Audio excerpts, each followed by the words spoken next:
E. Tom Bien, assorted others.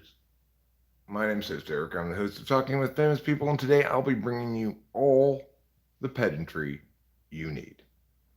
That's right, I'm Eric. When I have an opinion about something, it's a strong one. Well, let's put it this way, it's a well articulated one and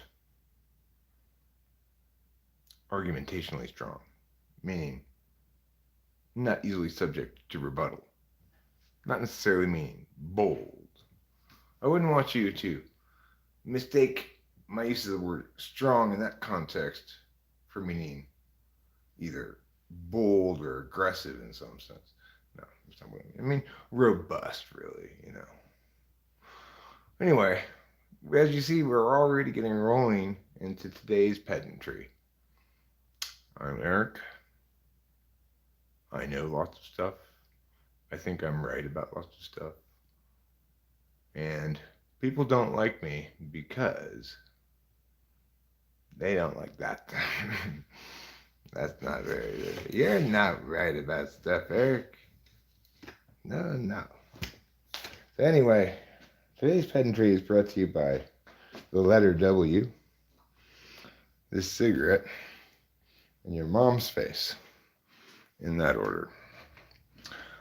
Well, let's talk a little bit now about something we've talked about before. Somebody who's a real genius, namely Johnny. So I was looking, listening to his shit, and every day the closest concert to me keeps getting farther away. So now, like, the closest concert I can get tickets for still would be October 3rd in Madison, Wisconsin. In other words, we got tickets to that San Luis Obispo show just in the nick of time because they're already sold out. That whole tour is going to be sold out soon. We got so lucky to get tickets to San Luis Obispo, and we also got one of the last like 3 rooms available at the Madonna Inn, which is kind of surprising because it's just September 22nd. It's a Friday night. Like, why are there so few rooms available at the Madonna Inn? Well, I suspect in part it's because people are traveling to see that show, you know?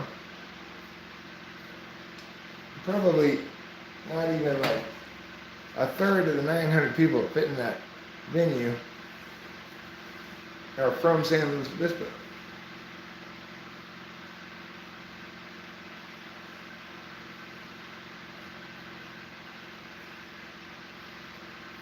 I mean, you're on the wave of something big, right? It's like, I feel so stoked and lucky because when does that happen, right? This guy's filling 1,000-seat venues so fast that every day I look and it's another day or two into the future when tickets are still available. So, like plus the extra day. Wait, what does this say here? Somebody say they saw Johnny last weekend? Oh, my Johnny weekend sounds like last. Yeah, it's gonna be great. It's gonna be amazing because it's not that common. You can see somebody who I fully believe, and if you can see by the way it's selling out, right? That I'm probably right about this. He's gonna blow up to be enormous. So we get to see him in a 900-seat venue, while concurrently getting to take the Madonna Inn. We got the Currier and Ives room. Currier and Ives. You probably have some sense of what that aesthetic looks like. I think it's like hunting hound dog, kind of like decoy duck thing. maybe? I don't know.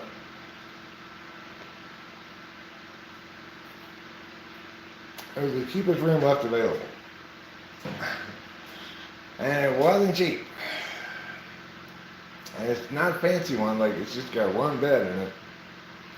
So that cost us over $300. Wow. You know, it's not like we get to do this all the time. And this is a special occasion. So we're going to have to make the most of it. In fact, I even went so far today as to start figuring out how to play a strawberry chainsaw, which is, I was kind of surprised that, like, oh hey, I'm figuring this out. I've got the whole chorus, the whole verse, and then the transition into the chorus pretty much down, and I'm making progress on the chorus. You know, it's like, I don't know, but it's a little bit tricky to play,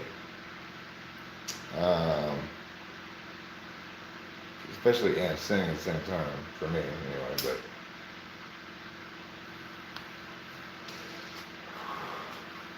it starts with this chord where it's like, let's see.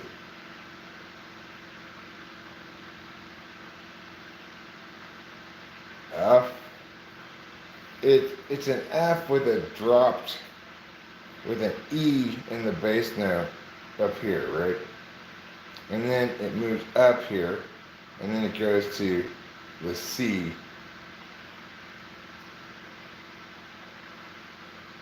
Yeah, I think that's right. Anyway,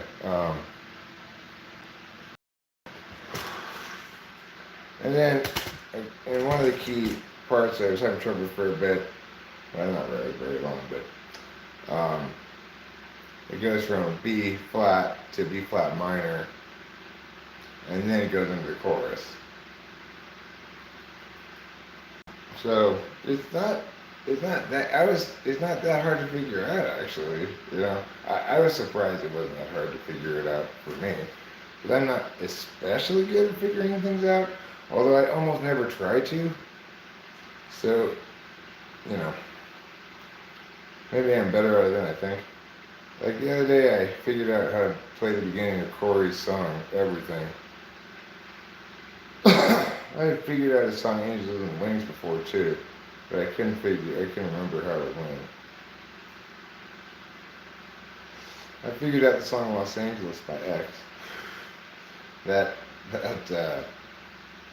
the chords and lyrics for X's Los Angeles on the main guitar tab side, I forget what it's called. Maybe it's called guitar tab or something. But it's still the same one I put up in like 1990 something. Pretty crazy, right? Still has my name on it. My old email address from a million years ago.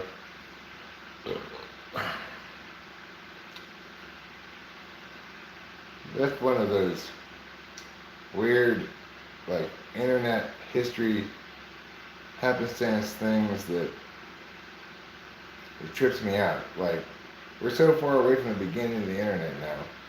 Something that I did back towards the beginning-ish of the internet, you know, when that guitar tab site, Ultimate Tab is what it's called, Ultimate Tab. When it first came into being, it was like a wiki, right? It was, what's this thing?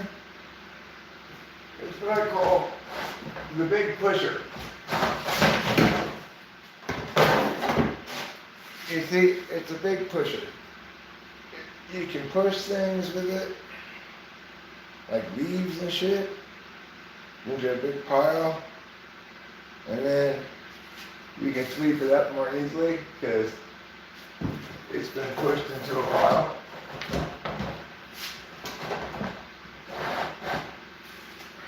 That's what that is. Yeah. Yeah, it does push stuff really well. Like light stuff, like leaves and gravel or bits of concrete from the wall, you know. Well, I guess in that regard, dolls, it depends on how you use it, okay? A good pusher, you push with the flow of the stuff, okay? The stuff has a natural direction it wants to go. You're just pushing, you're never shoving, okay? You're just pushing, you're urging, you're encouraging, you're making it go forward in the most gentle way possible so that it believes it's going forward of its own volition. Otherwise, it might put up a fight.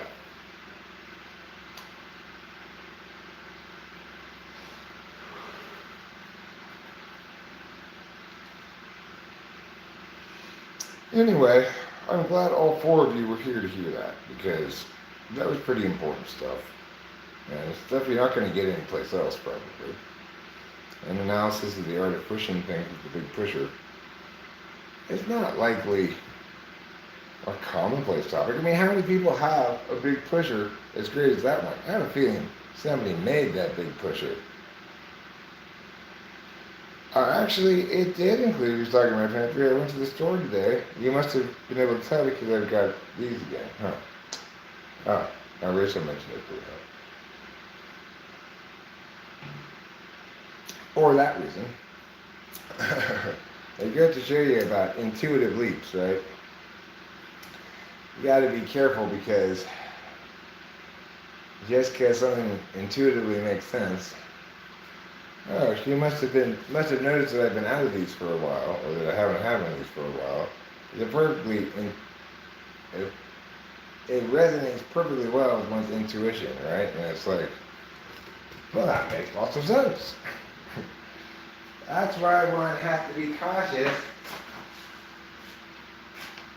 with affirming things that one concludes purely on intuition. No matter how intuitively resonant it seems, it might be misleading. Like, we had that incident, I had that incident with the neighbors that time when I was on mushrooms and flipping out. And then, like, the day after, we put up curtains in our kitchen.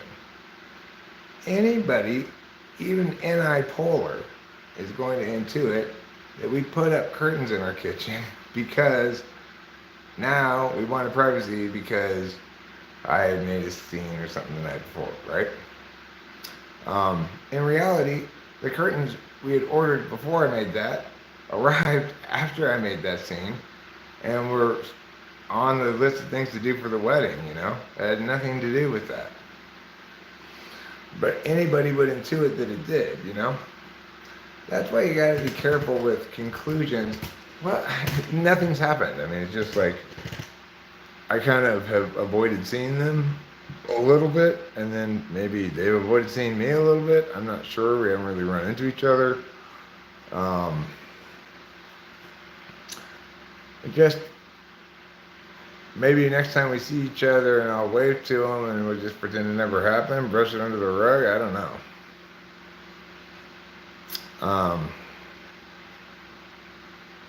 Have you thought of being a reporter? Do you have money? You could be a contributor to CNN or NBC.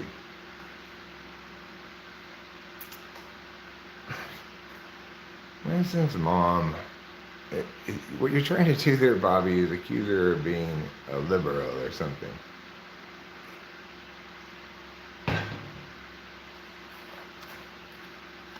Because she's not as virulently, angrily partisan as you want people to be. You ever meet anybody you're like, you right there, Joe Donningham, you have got it exactly right. You were just as mad at me about just exactly the same things, and you're nailing it perfectly. I have nothing to correct you about. You just nailed it. Or is everybody a little bit too soft on those evil lefties? She just named so many names that I have no idea about. Not as popular names. The detailed step in advance is very, very steady. I've actually given a compliment. Okay, well then, my bad. There you go. See, Mr. Bobby, you can't trust your intuition very much. Not to make affirmations. You can trust it for certain kinds of things, but when you're affirming explanations and such, you have to rely on more than just your intuition if you hope to be right.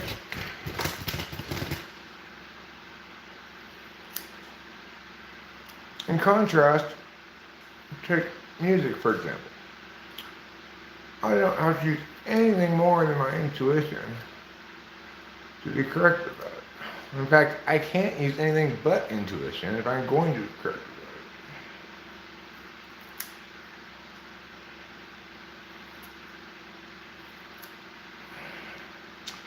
it. Because different things in the world operate according to different kinds of rules. Holistic things like songs, music, works of art or whatever. Well,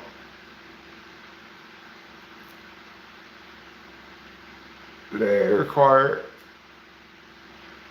if they're going to be good or successful, that they hit a completeness that synergistically vaults the thing to the level of like independent entity with a very clear, distinct, unique identity that's also linked to various archetypes in various ways, etc., right? You could have perfect, mediocre, and the whole thing is crap. Right? Sometimes. Depends. Sometimes you'll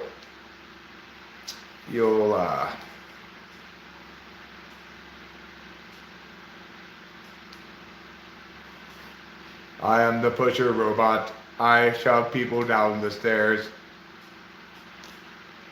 That's your job, pusher robot? No, it's what I do in my free time. My job is to push handicapped people through the park. Oh. In my free time, I make more handicapped people.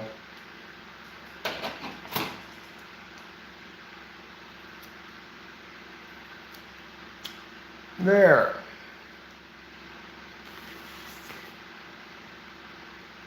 Cause he's the pusher bot, pushing people around on the park in their wheelchairs. Wants more work, so off his time, he pushes fine people down the stairs. He pushes fine people. That means people who aren't yet lame. We don't use the word lame like that very much anymore, but I think I'm gonna start using it. Instead of calling people handicapped or disabled or something. For people who have trouble with their walking, I'm simply going to refer to them as lame. I think that's fair. Because, after all, wouldn't you rather be lame? Like, I'm sorry I can't make that walk, I'm lame. Than handicapped or disabled? I would. I'd much rather be lame.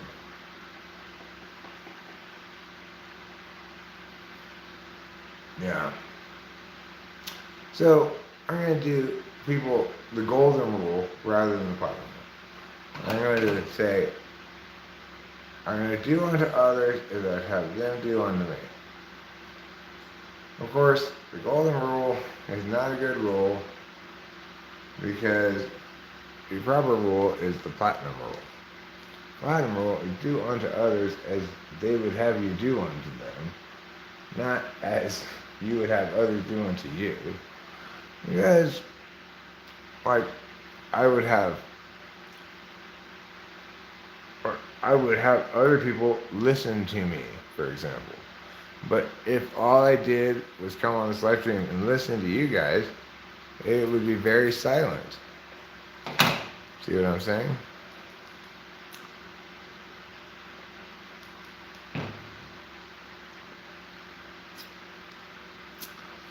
That's why it's better that I do unto others as they would have me do unto them. And like those of you who are here watching this live stream, you would probably have me do unto you this live stream because that's what you expect me to do. And you apparently enjoy it enough that you come back here time and again. Which is something about you is very special accordingly. Very special and important. You are very special and important people because without you, I'd just be a lonely old man talking to no one. And that wouldn't be fun. That would just be depressing. You know. So, fortunately, you 9 people are here. Why?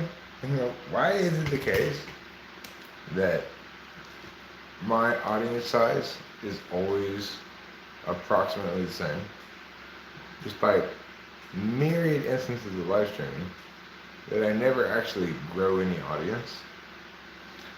I don't know. Maybe it's because I don't talk about things people search for very much. Because in the last live stream, which I titled, Did Woz Really Win Naked and Afraid?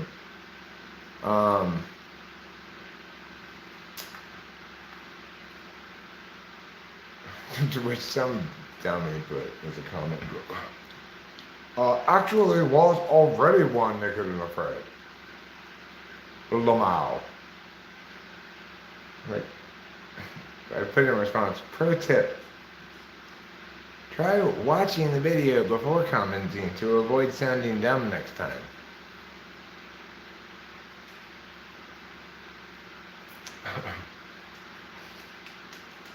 Yeah. Anywho, I got a lot of comments on that video, not from channel people. You know, they all say somewhat of the same. A lot of them say something similar, which is, what's with all these weird acronyms you're using? Or something like that, you know? So it's like, obviously, if I were to talk about things that people are talking about, such as Naked and Afraid, Last One Standing, and avoid the jargon, which I've gotten very accustomed to incorporating into my explanations for things, because if nothing else, cognitive functions allows you to speak meaningfully about different expressions of human consciousness, because you've got like a lexicon with which to categorize things and against which to contrast things, you know? So when I'm trying to explain why Woz probably oughtn't be condemned as a bad person, even though he was a bad person on that show, if I'm going to explain that in a way that is a good explanation, I'm going to need to reference somewhat how he's paying attention and why it is that he's not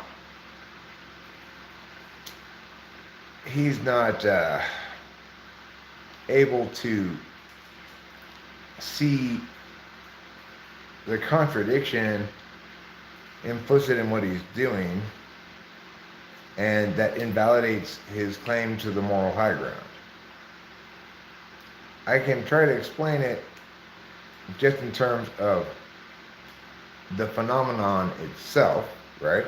Like, well, this is what's happening argumentationally. He's failed to account for the fact that if the behavior he's condemning Jeff for is bad enough to condemn Jeff for it, then surely his own display of that same behavior, but much more so than Jeff ever displayed it, would earn you much more condemnation than Jeff. Failing to recognize the hypocrisy earns you additional condemnation, right?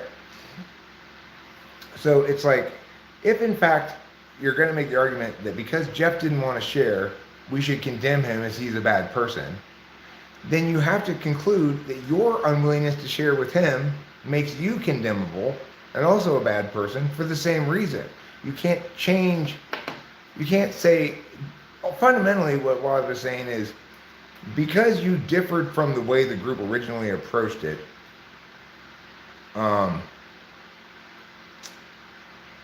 that's why I'm condemning you. Not because you didn't share, not because because I did all those things back to you. So if those things are inherently bad, not worth doing, not good to do, then if you're doing them too, you have to use the same calculus on yourself, right?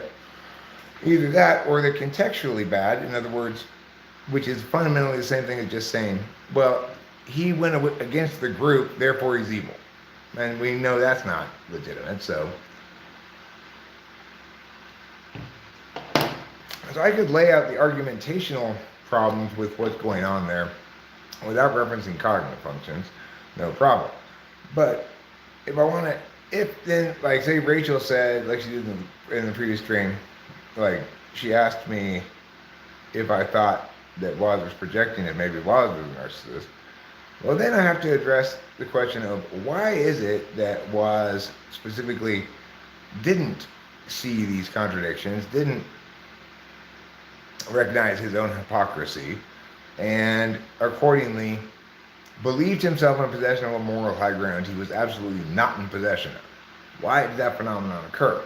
Well, I can't explain that without referencing typological stuff, right? I think he's probably an ISTP, and you can explain his failure to account for these possibilities that I just articulated as somewhat a phenomenon of any polar, right? There are certain things in life I can explain perfectly well without referencing cognitive functions because they work well as objects of analysis, independent of the person who's generated the object of analysis. Other kinds of things I cannot explain without cognitive functions because the correct explanation is linked too much to the attentional habits of the individual, and that's the only adequate way to explain it. Well, I never consider the fact that maybe, like when I started that live stream, it was about that subject. I wanted to talk about that subject, but I didn't think that it would perform any differently than a normal live stream. Actually, it's gotten a lot more views and it's gotten more comments and stuff because it's a subject people want to hear about. So it kind of makes me think like maybe I'd be well served to talk about more interesting things that I encounter just as like that. But the thing is, I don't encounter a whole lot of stuff that makes me feel impassioned to reply or respond or make a video about it. And probably most of the TV that I watch is not as mainstream popular as Naked and Afraid. I mean, I could do like sports stuff, but there's probably a lot more competition with sports stuff than there is for a given particular TV show that you're watching, if it's a popular enough show. I don't really watch that many popular enough shows to make a habit of making videos about them, I guess. Regardless, this live stream is titled Today's Pedantry. How many viewers do you think it's going to get outside of the TWFP wheelhouse viewership? 0, right? It's like, the point is, tell us, there's somewhere in between always making videos about Naked and Afraid and what I currently do, which is always titling my live streams with nonsense titles, pretty much. Like curtains. I mean, what kind of title is that? Curtains.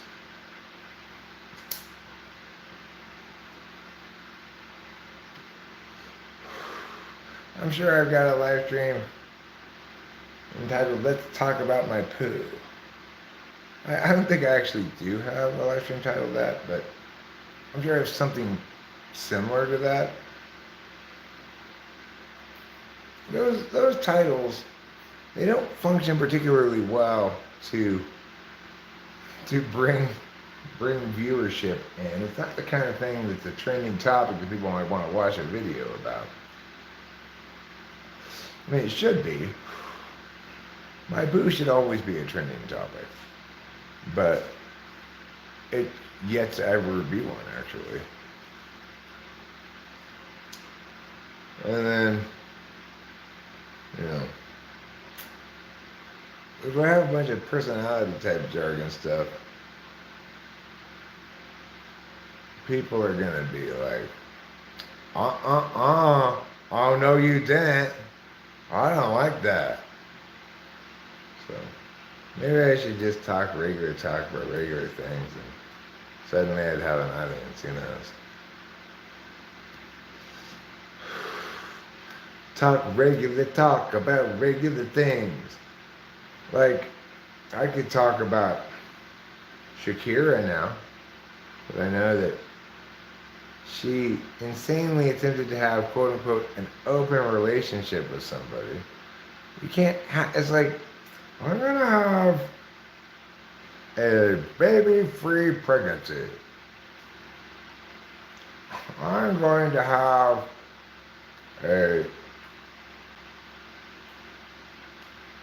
arboretum of nothing but rocks. Inherently a contradiction, right?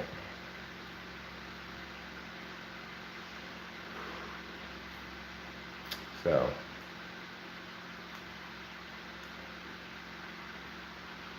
that's just how it is. I don't even remember what I was talking about. But I completed the thought, so whatever that thought was, it was complete. It made its point. I just don't remember what it was. And that's okay. I could always rewind if I wanted to and watch it and then find out what my point was. Sometimes I rewatch live streams. It depends on if I think it was a good live stream or not. I think I was on like pattering all sorts of insights and wisdoms and hilarities, perhaps, depending on my mood, you know. Then I'll say, okay, I want to see, is that really a good live stream? I won't know until I SI experience it. Having just made it, I don't really know until I watch it. Sometimes I'm right, sometimes I'm wrong. IRS is an entity I trust. Okay. Well, it's not like I distrust the IRS. It's just that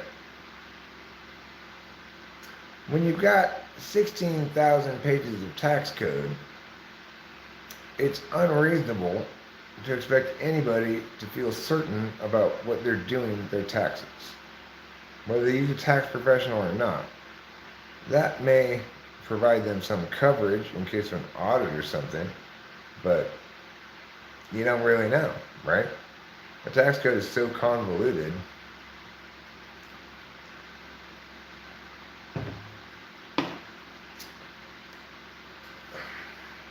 Who knows?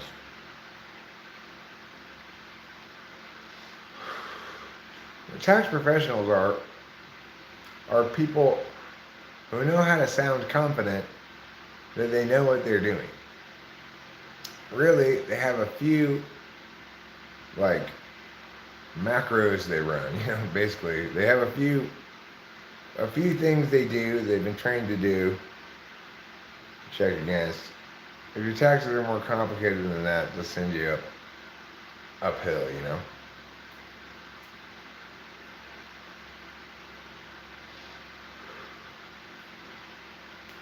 Well, the thing is, it's good to remember that our tax scheme in America is upside down. The least taxes should go to the federal government because it has the least power over individual people, the least impact on individual people. And the middle should be the state government because it has substantially more impact on the citizenry than the federal government jurisdictionally. And most taxes should go to at the local level because that's where, county, let's say, or even city, but because that's where you need to be most responsible for your own infrastructure and stuff. So it's like the triangle's backwards in America. It's upside down. We have the most money going to at the federal level, probably the second most going at the local level if you're a homeowner, depending on how your schools are funded. And then the least amount going to the state level. So that's completely back-asswards. Not that we can just upend everything and change it all of a sudden. Obviously, in the status quo, we've got a massively funded federal government that finds things to do with its money.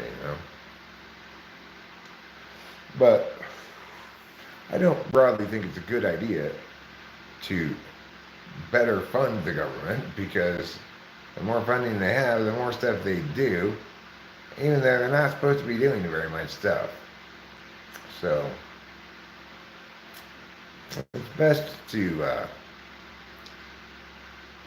starve the TE mission creep monster that is government as best we can. Big federal government. Like, I trust the County Board of Supervisors of Mariposa County. I'm very happy to pay my property taxes here in Mariposa County. They deserve it. They use the money to represent the constituency. The County Board of Supervisors is made up of some handful of the 37,000 residents in the county. And there's a very fiercely independent spirit in the county that says we don't want to be like other counties. So, I trust my county government. Do I trust the state of California to do things well? They have a very poor track record of doing things well. But some things they do well. I mean, the thing is, like in California, the strict air emissions for cars policy has had a massive impact on what used to be a heavily polluted airspace in California. And those kind of environmental regulations that prevent, diffuse pollution are very important and can be very effective. You can see the opposite of a place that has any kinds of those regulations in China, which is a fucking nightmare. The air quality there is unbelievably bad. If you drink the water, you will get heavy metal poisoning. You can only drink bottled water. I cooked in that water, like, cooked pasta or something. People did it, but I mean, I'm not sure if that was a good idea. But what are you going to do?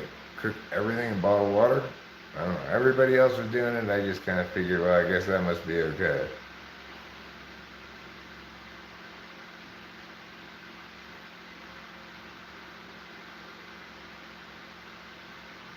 Was the show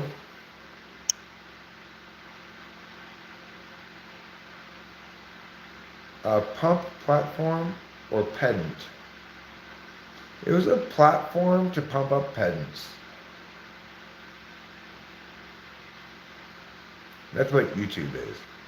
It's a platform to pump up this pedant anyway. Pump me up with air so that I become more bouncy.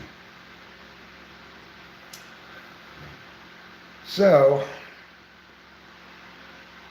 I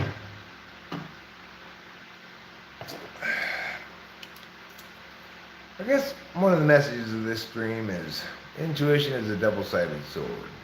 You live by the intuition, you die by the intuition,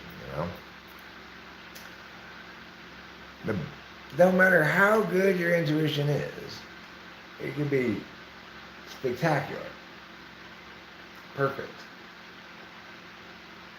Sometimes there's correlations in time with various things you do not link to actual explanations as per the curtains, right? That's why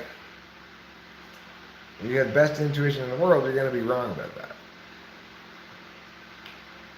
You can even have shitty intuition, you're going to be wrong about that because it's so intuitively obvious. Hunter should have been arrested, should be arrested. What did he get away with? Yeah, well, I call talking with famous people my autobiography. Because that's what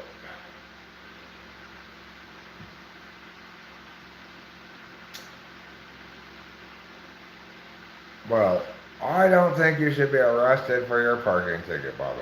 Okay, I'm on your side. Hunter, that horrible Hunter.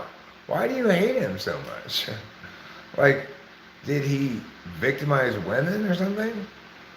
Or children or what? I mean, normally, when you're gonna hate somebody, it's because they're victimizing somebody, right? Is Hunter one such individual?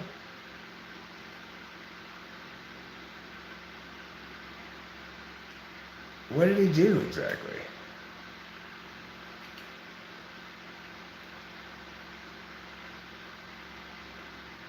No, I mean, Mr. Bobby, we've explained many times, I think Winston Baum and I are in agreement about this, why we don't think Trump was what we should have in a president, right? For sure. And that that mature citizens in a citizen democracy expect their president to respect the rule of law and respect the transfer of power and stuff, even if they don't like it or think that the election was stolen or whatever, right?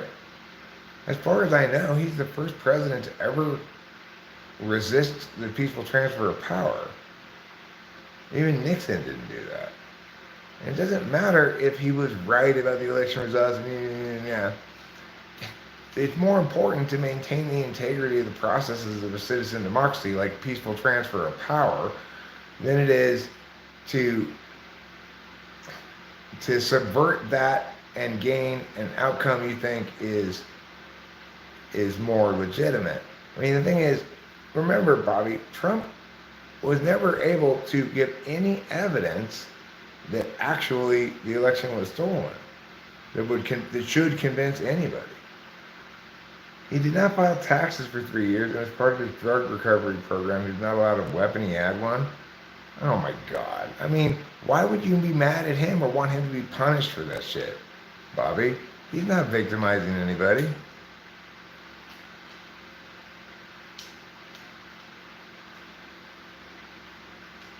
You know, be mad at people who are victimizing people. Don't create boogeymen to be mad at in order to align with your political outrage. It's ridiculous. You have the capacity to be a mature citizen in this democracy. You do not have to be an anger jockey. Just riding around on anger, speaking in metaphor, and affirming things willy-nilly as though it didn't even matter if you had justification.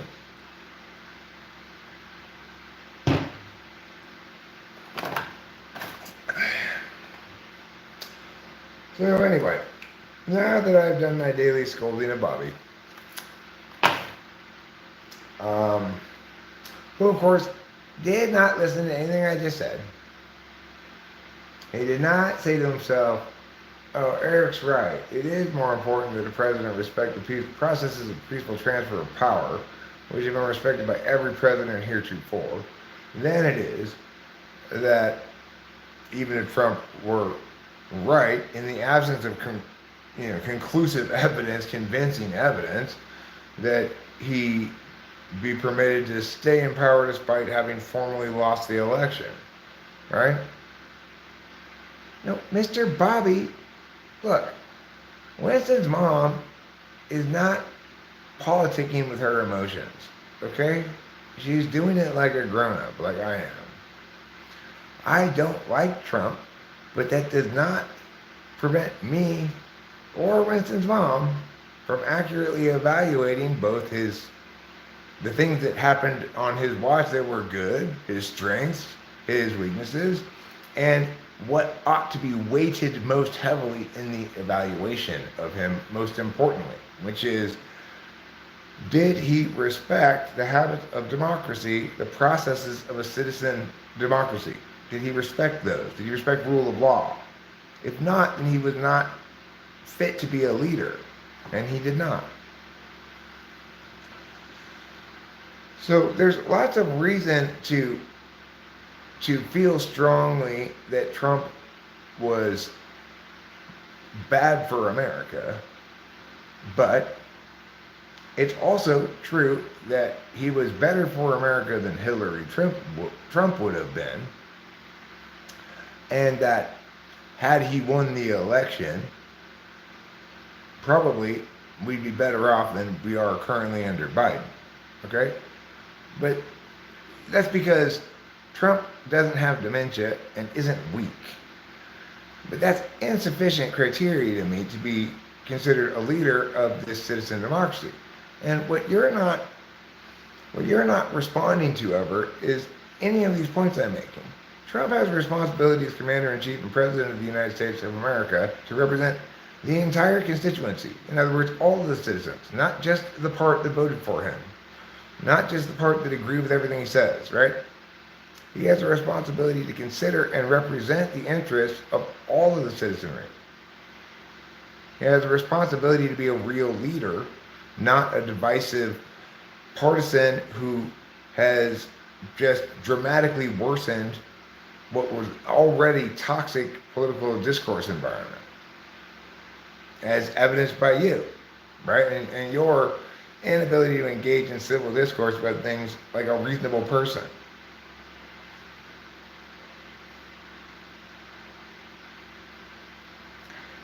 So Rachel, I don't know if you're still here or listening, but if you are, did you hear what I said about the Johnny tickets? Like, everything before October 3rd is now sold out. We were smart to get tickets when we did. We're lucky because that sold out. Now the soonest show that has any tickets available is October 3rd in Madison, Wisconsin.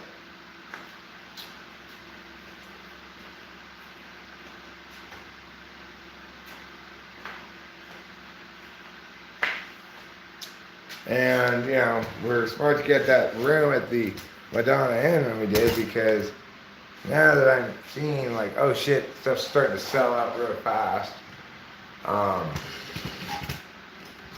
Well, it just makes me realize that probably 600 to 900 people there will have traveled from some distance outside of San Luis Obispo County to see that show. So that explains probably why there's only a few rooms left, because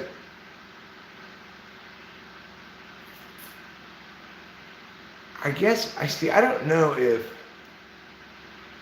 because we could have briefly, and now I wish we could have made it a 2-night thing. We could have gone to Santa Cruz for the first show on the 21st, on Thursday, and then to San Luis Obispo for the show on Friday. But that's long sold out now,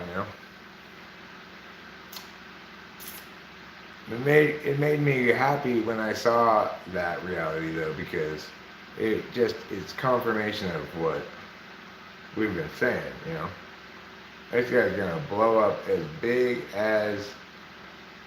can be.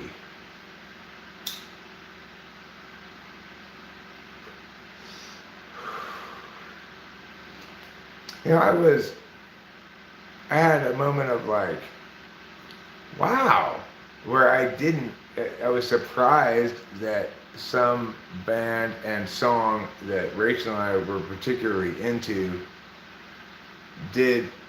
previously is kind of blown up too. Like, Rachel and I were listening to Saint Motel when it was a YouTube band, and then we heard on the Super Bowl they used one of their songs as like an outro to go to commercial song. I was like, wow. Rachel and I love that song. I didn't know that it was popular, like, it's gonna make the Super Bowl, you know?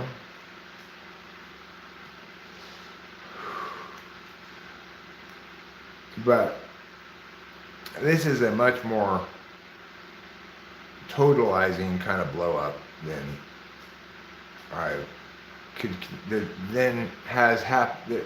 What I can see was happening with Johnny is a more totalizing kind of blow up than has happened since Eminem.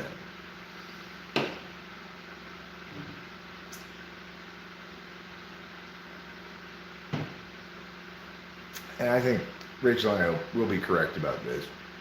We will be proved correct about this.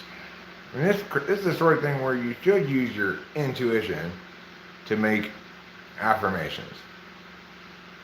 I can make various arguments as to why he's so special, but none of them are the answer or the explanation.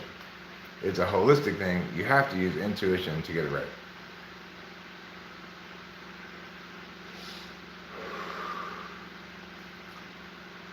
And of course, when making such affirmations, you should acknowledge their predictions based on your intuition and say, time will see if I'm right, you know?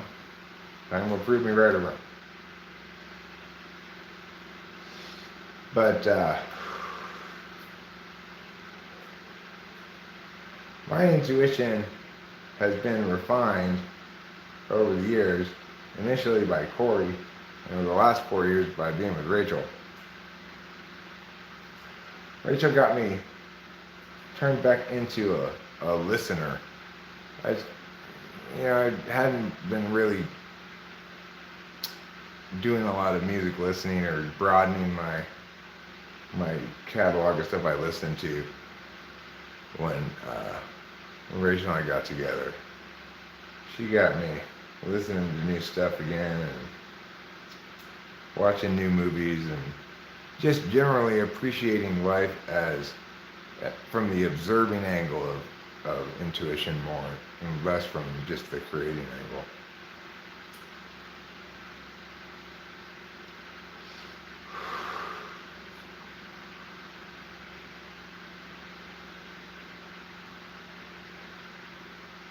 The weird thing is, the weirdest thing in all of this though is this same intuition that's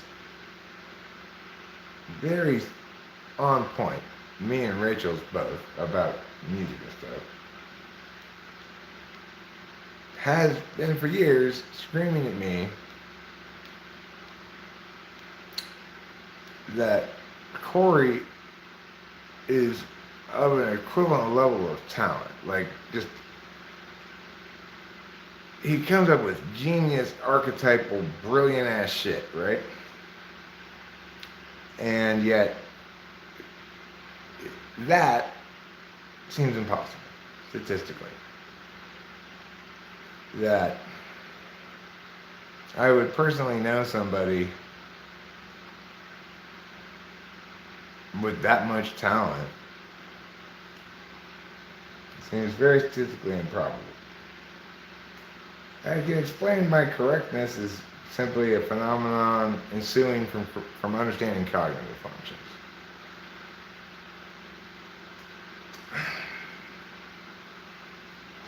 It doesn't require me to be particularly special, just intuitive and have the toolbox of skills from debate coaching and stuff to do casework, right? That explains it fine. Not like I fixed the bugs and Jungian cognitive functions right away. It took me a long time, etc. So, man, I've had lots and lots of opportunity to gather empirics with typing sessions, etc. I've evaluated all these different arguments from all these different people, blah, blah, blah, blah, blah, blah, all this stuff. So it makes sense, actually, that I might be the random schmo who figures it out. Just requires time, interest, the right skills, the right prioritization of N over T, because ultimately it's NI truths that have to TI validate. If you go T first, you end up with socionics.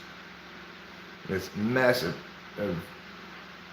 endlessly pointless dichotomies being made between different kinds of things that link in different ways that aren't ever explained.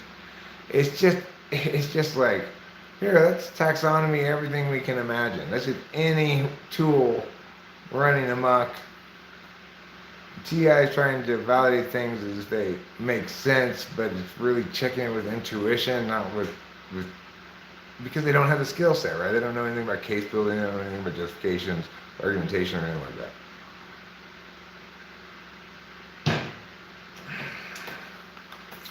So, it's a mess. What is a book to learn cognitive functions in detail? I mean, there isn't one. I have a book called Exciting Words and Tables about human personality, but it's dated, it's old. I mean, the thing about it is, if you want to understand cognitive functions, you just need to, it's a fairly compact amount of total information, actually, that's critical to understand. There's other stuff that adds depth to your understanding is less critical, but there are 4 ways to pay attention: know, deliberate, interface, and act. There are 2 of each of those kinds. Intuition, introverted intuition, is the objective kind of knowing. That doesn't mean it's right, it means it's objective. It's not knowing what it wants to be true, it's knowing what is true, right? SI is a subjective kind of knowing. It's also not knowing what it wants to be true, it's knowing what it experienced and projecting it out from that, universalizing, sometimes appropriately because it's a matter of particulars that links to yourself, and sometimes inappropriately because it's the alternative to good intuition, right? As a knowing function. 2 deliberation functions: one objective, TI, that's the logic of verbal reasoning; one subjective, FI, that's the logic of what you want. So FI tool users will often like Club ENTP. He's an ESFP who wants to identify as an ENTP because he likes the adjectives that are used to describe ENTP better, not getting that he's got the whole concept of experience and map backwards, right? That he can't dictate by a label how he pays attention and thereby incur those adjectives somehow. He has to actually pay attention that way, and then he'll be correctly described by the label. So, FI tool, it's a subjective deliberation function. They deliberate based on whether it's what they authentically want or not, rather than whether the verbal reasoning is sound, Then you got your interface functions. You got 2 of those, FE and TE. Those are both interface functions, include both subjectivities and objectivities.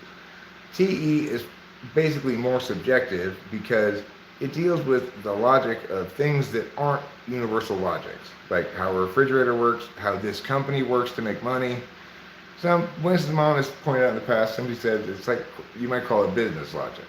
It's about which path is more advisable or less advisable, and you evaluate that against your subjective goal, what you want, right? Nevertheless, when dealing with the logics of systems that have their own unique logic outside of yourself, you're dealing with objects of analysis in the external field. In that regard, the empirics is objective data. So TE often manifests as taking that objective data and turning it into a set of instructions for people to use language to convey to them how to do X, right? That's my primary comfort zone with TE, like making lesson plans and stuff. Actually, because I had enough experience with the logic of that particular system that I could TE it well. FE, the other interface system, other interface attentional manner, is one that is about managing perceptions and evaluating how the other people feel about things, as a means of managing your pathway through life. Functionally, that means if an INFJ wants to know how to fix something, they're not going to try to figure it out themselves. They're going to look up, they're going to Google it, they're going to ask somebody who knows, something like that, right? If you're FE tool, you're literally never going to try to figure it out, and when you do, trying to figure it out is really just you SEing different random things until something works. So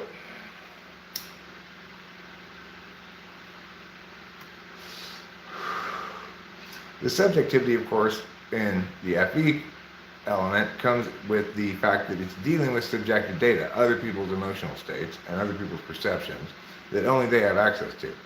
So it's two objective halves of an interface with dealing with subjective data versus two subjective halves of an interface dealing with objective data.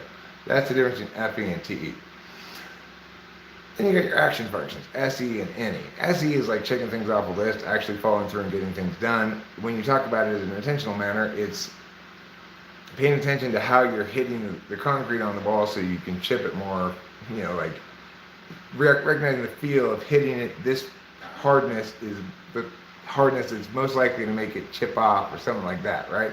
That's like SE stuff, how much force to use, and also just getting shit done, right? Actually following through on what you say, like, I'm going to go to the store now, and then going and doing it is the SE part, right? NE is my dominant function, ENTP's dominant function. If you actually are an ENTP, yours, but I have no reason to believe nor to disbelieve that, so I just take it on faith that maybe you are. It's a talking function, and it takes action with language instead of actually concrete action. So in any DOM, has a difficult relationship with extroverted sensing because, of course, extroverted sensing is when time to discuss possibilities is over, a possibility has been decided upon, and it's time to execute it now. But as an any DOM whose identity is rooted in ideation, coming up with other possible things to talk about, other reasons, etc., I tend to find extroverted sensing, the decision to do something is often made prematurely and with great harm. Like, well, we got to do something is what caused the COVID lockdown shit show, right? And then cost the world 10% of its wealth in the process.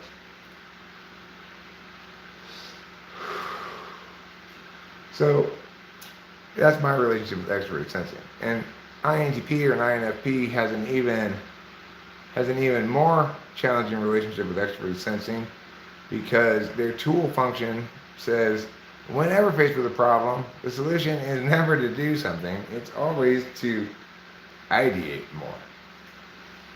So, those are two kinds of action functions.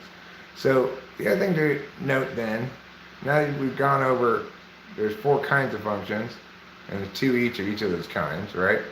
Is that slots tell you about how you value those things that correlate with those functions.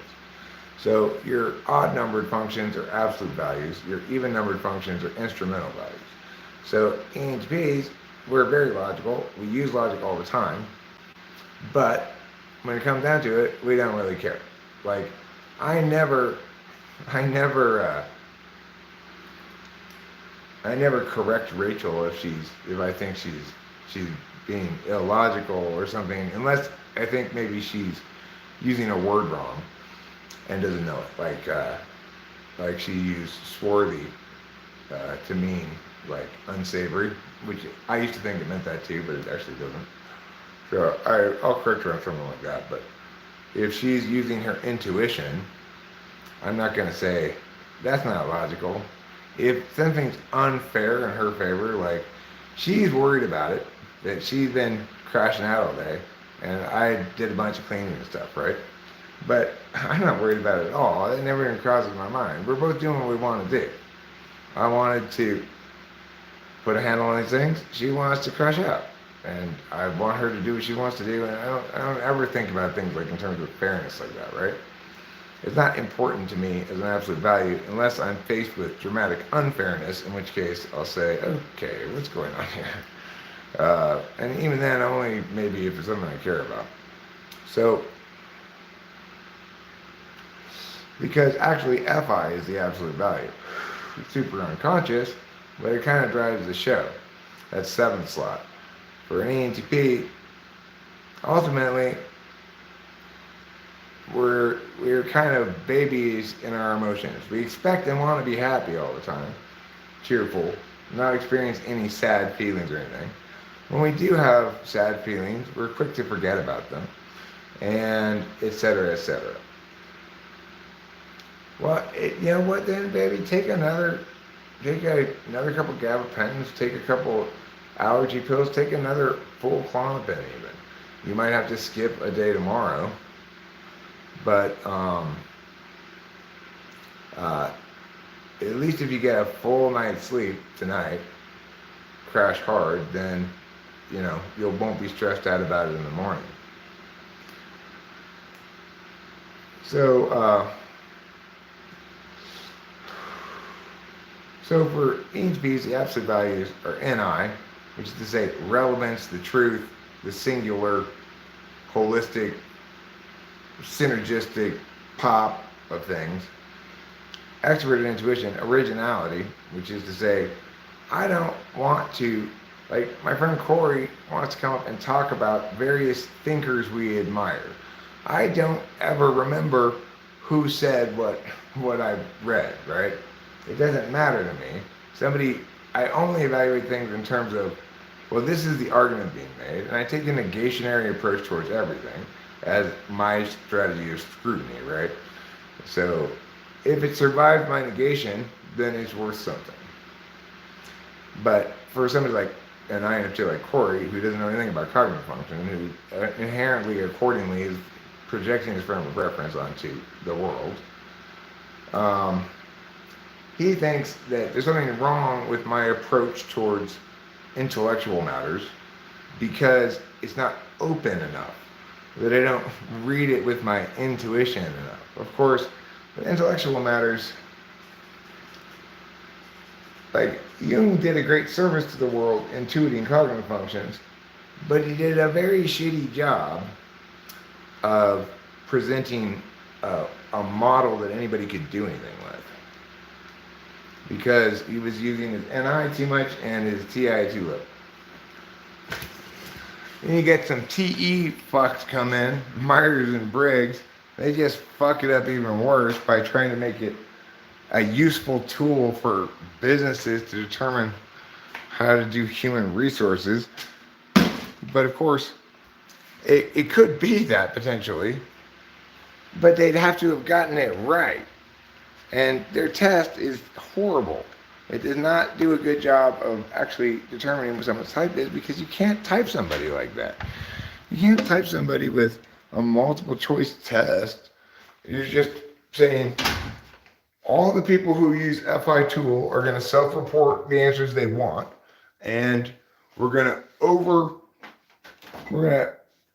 test positive for intuitive way too often because society prioritizes the adjectives that get put with intuitives over the adjectives that get put with sensors, even though nobody should want to be an NTP or an INFJ. They're not easy types to be. If you're not coddled by a very supportive life, you're just going to get ground underfoot. The understanders are not valued by the world. As evidenced by the fact there are 8 people here, even though I'm currently understanding the living shit out of everything.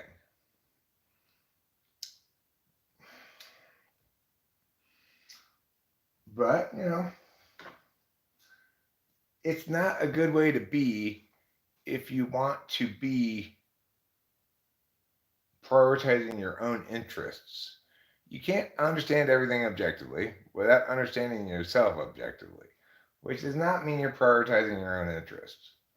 It means you're quick to condemn yourself for every failing because you apply the same kind of TI disinterested calculus when evaluating yourself as you do everything else.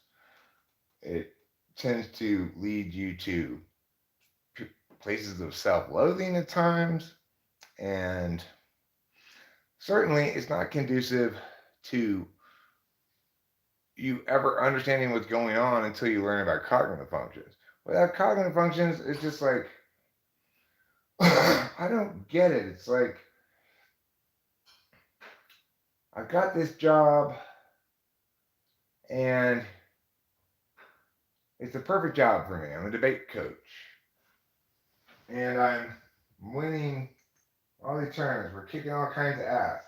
This woman's business didn't exist. She hired me. I built her this program and turned it into this massive success, right? But I still didn't understand what the hell was going on. Like, why is it that my boss is so wrong about this and assumes she's so right, even though I've explained to her many times. Why is it that these people cannot understand what I'm saying? I'm explaining it to them in very clear terms. Why is it that these kids here are completely incapable of doing any kind of logical reasoning, and these kids here are complete experts at it without any training at all? I mean, I just thought, well, those kids are dumb and these kids are smart, you know? But that's not correct. That's not a correct understanding of things. These kids are being placed where they are circumstantially optimized to use their cognitive function stacks to good advantage. These kids are being placed where their cognitive function stacks put them at an insurmountable disadvantage, and they should never be here at all. They should go to something where they have the cognitive function advantage. I couldn't understand any of that stuff without cognitive function. I just thought the world was crazy. I couldn't understand how in the world could you have heard this thing right here and come to that conclusion? You must not have been listening at all. Yeah, well, actually, the reality is they were listening in a different way than me. They were listening with their feelings, for example, just to determine whether or not whatever was being said resonated with what they liked, position-wise, whatever. They were evaluating things with their intuition, getting a holistic gist of maybe what my motivations were, as though that were relevant at all to what I was saying. You know, I just thought people were crazy, or I was crazy, or both. There was no explanation for things. Why is it that even though what I'm saying makes absolute perfect sense, this person, instead of benefiting from the truth, is fighting back against it? I never had any answer for that. It's not like I behaved like that. If people beat me with a better argument, I always was like, and I just adopted that argument, updated my argument chains accordingly, you know? Didn't happen very often, but it did happen occasionally. Like, I remember Scott Wheeler one time beating me in a conversation about tax incentives for cups and using styrofoam cups as an example. And he made me understand a nuance that was there that I didn't understand before. And he forced me to concede a point that he ultimately used in conjunction with this piece of information that he had to defeat what I was saying. I still remember it because it doesn't happen very often.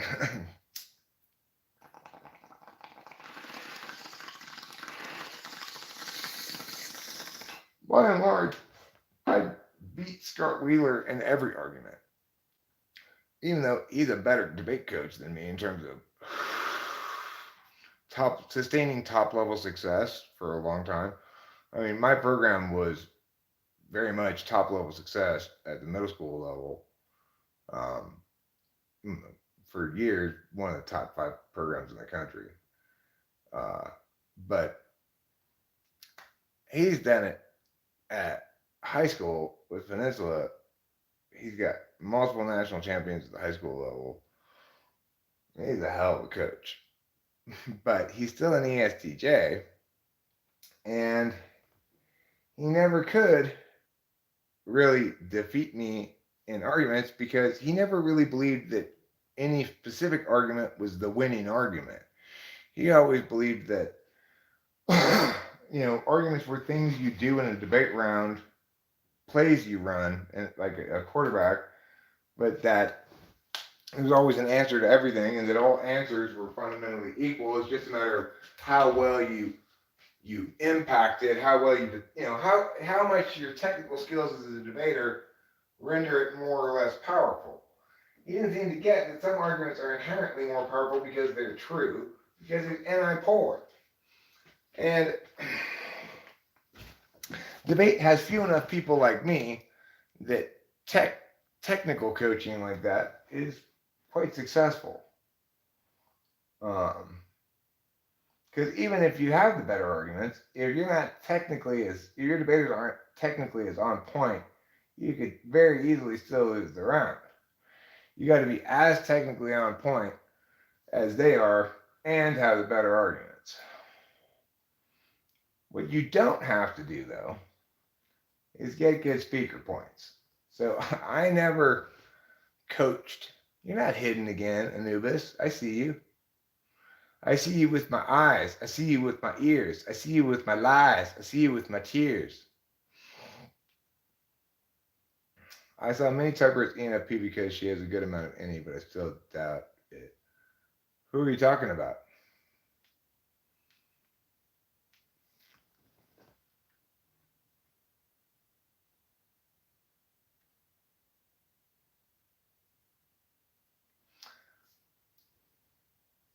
Well, the point is, it's not about whether it's safe to admit it or not.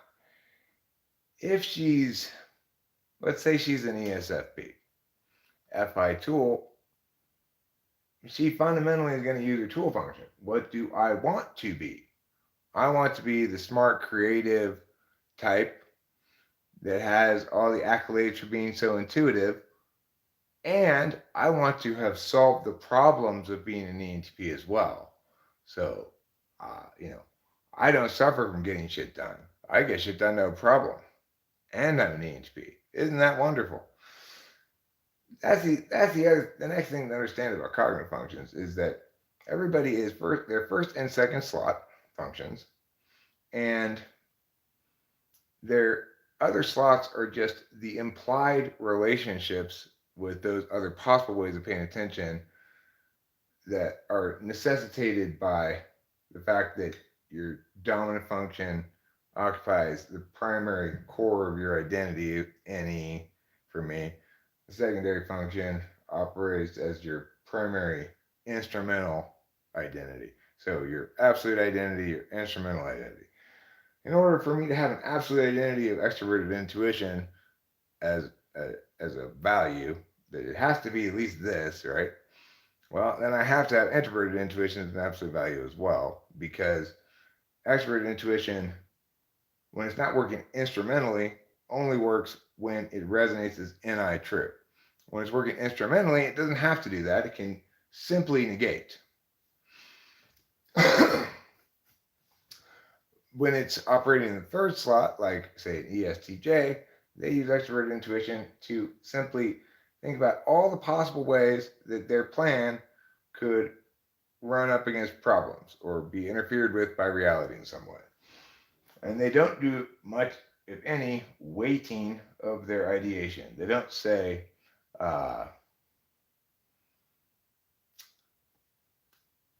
they don't say,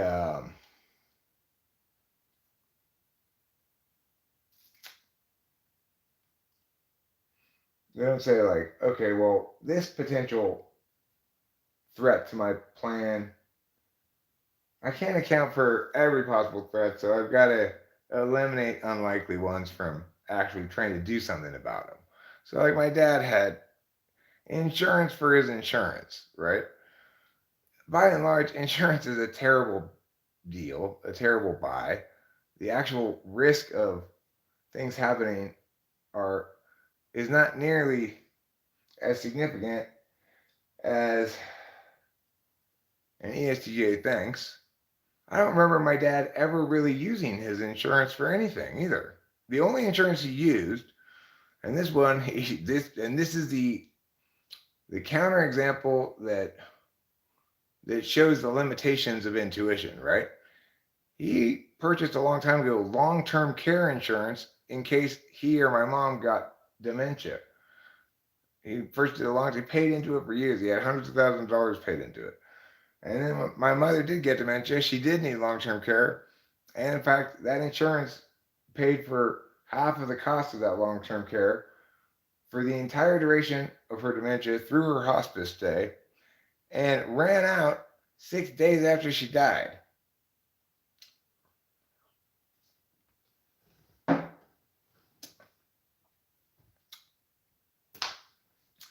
Am I paying into long-term care insurance? No, I'm not. Well, what if Rachel or I get dementia? I don't know. We'll deal with it then. Fingers crossed. I agree with you, Anubis. Melatonin doesn't do anything. People who don't do real drugs think melatonin works.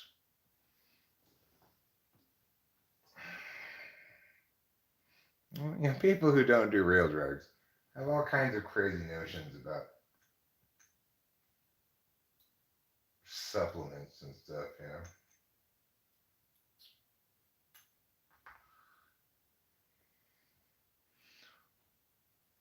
I need this herbal supplement because it's really good for my aromatherapy.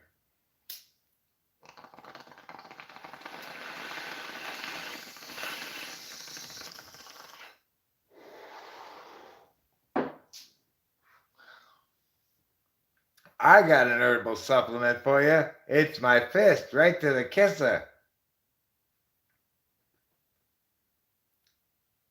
No, I'm just joking. I would never threaten to punch you in the kisser or anywhere else. I'm a talker, not a doer. Okay.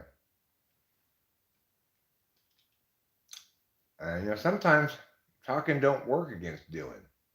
Like that one time, that big burly guy in the USMC wife beater.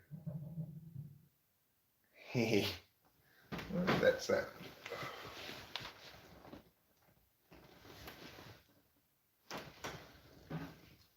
He didn't like me going like, what the hell, when it was my turn. And he got out of his little car and walked across the street towards me, and I said, "Are you going to use physical violence?" And I made him pause for a second. Then he started walking forward again. And I was fresh out of ideas. I just said, "Are you going to use physical violence?" And then he came and slapped me. Slapped the glasses right off of my face. I was slapped and he was walked away before I was even processed that he had gotten that close to me. And my words did not work. I asked him if he was going to hit me, basically. He didn't answer me. And then he hit me. So sometimes, you know, you got to remember, you can't just rely on the assumptions of a civil society to guide your decision making. Sometimes people have a short fuse and they're looking to go off on someone, you know?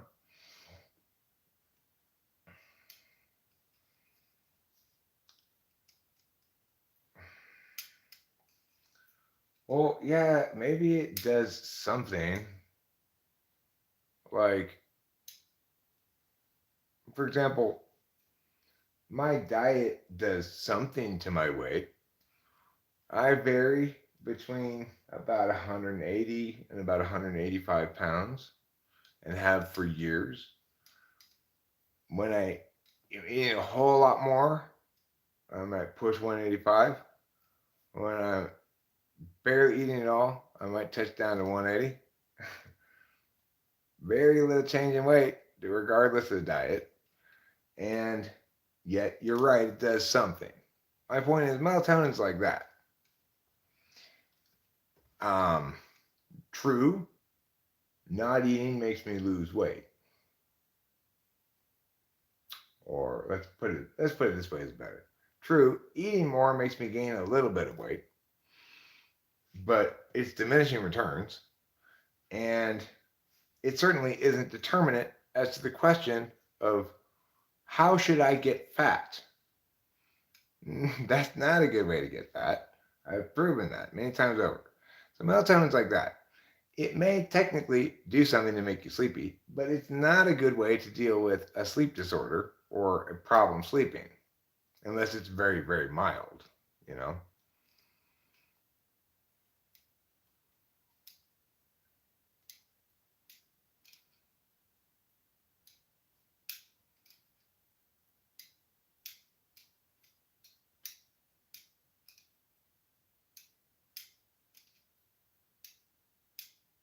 No, Mr. Bobby, don't do any deed, okay? That's really scary sounding. And definitely don't write a manifesto.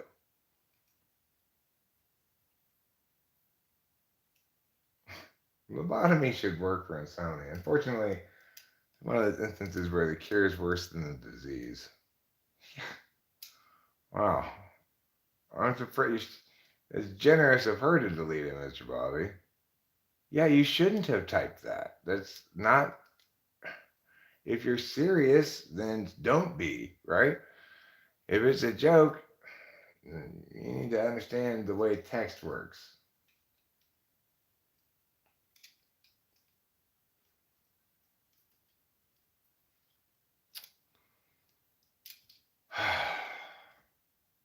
Mr. Bobby, it's like you're determined to disprove the efficacy of my language.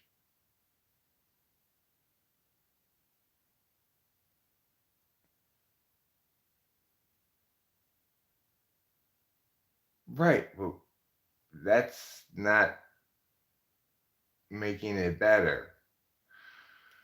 Okay. Like, here you are, listening to me talk all the time, Mr. Bobby. I'm always talking about how to be a good citizen, how to engage in good discourse, why we should be cautious with our language, all these various things I talk about all the time. So it's almost as though you're designed to prove to me that my language has no efficacy, that it benefits nobody, that nobody learns anything.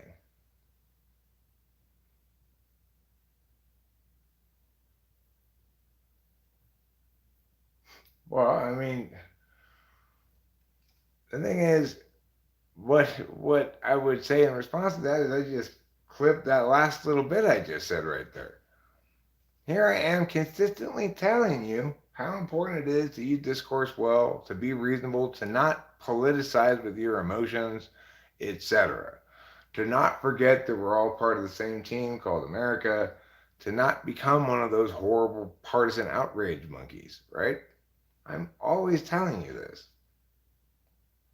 And your behavior really doesn't change at all. You just continue making the same exact mistakes, ignoring everything I say, and making me feel sad because it's like, okay, if I can't even make him a little bit better gradually over time, then what chance do I have of ever convincing anybody, no matter how true, righteous, and just what I'm saying is? You know? Of course, it's wrong of me to generalize so much just from you. I've seen plenty of other people display increased understanding, I guess. You know, we don't see that many new people around here, so it's kind of hard to measure.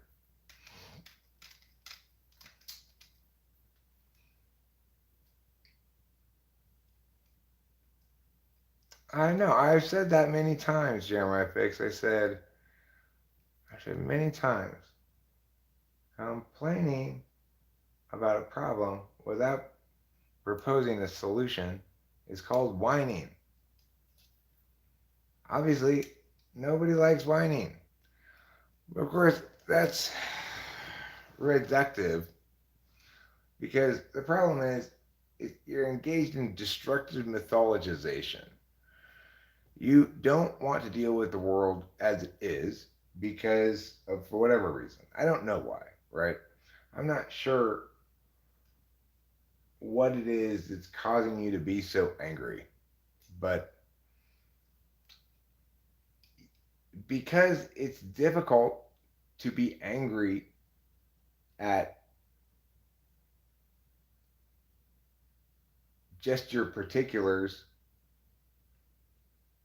because everybody has a tendency to universalize their experience, most of all if you're SI 1, 2, you know. But I see Corey doing it too, like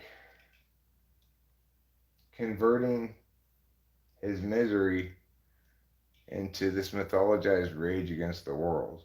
I don't know what to do about it. I don't know how to fix it. Um, he sees my outrage about it as indicative of some problem with me, not getting that I've been dealing with this shit for years, right?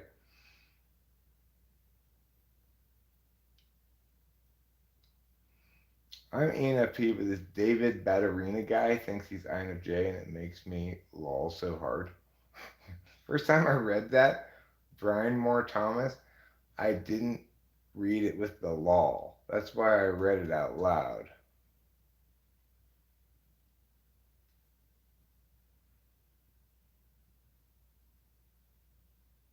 I haven't looked at his type grid really, but I think it's based on interaction styles. And no, there's no shortcut to actually typing people. That's the bottom line. There's no shortcut to actually typing people. Actually typing people means you have to ask them questions that you know their answers to which you know how much and in what fashion they link to certain kinds of conclusions. If I ask you a TI question, you might get the right answer, but you might have just guessed it or intuited it, not TI'd it, right? Depending on the kind of question, they're harder or easier to just guess a possible answer depending on if you get the concept of the thing. Sometimes people who are TI polar can game it a little bit, but I have to ask more questions and press and try some different kinds of things that they haven't heard before. There's still TI questions. They can't generalize between types of TI questions, so it'll unveil them as TI polar. But if I just had a test like that, well, they'd take it 4 times until they got the result they wanted, and then take it a bunch more times and say, I've took the test 12 times and I got ENTP 8 times.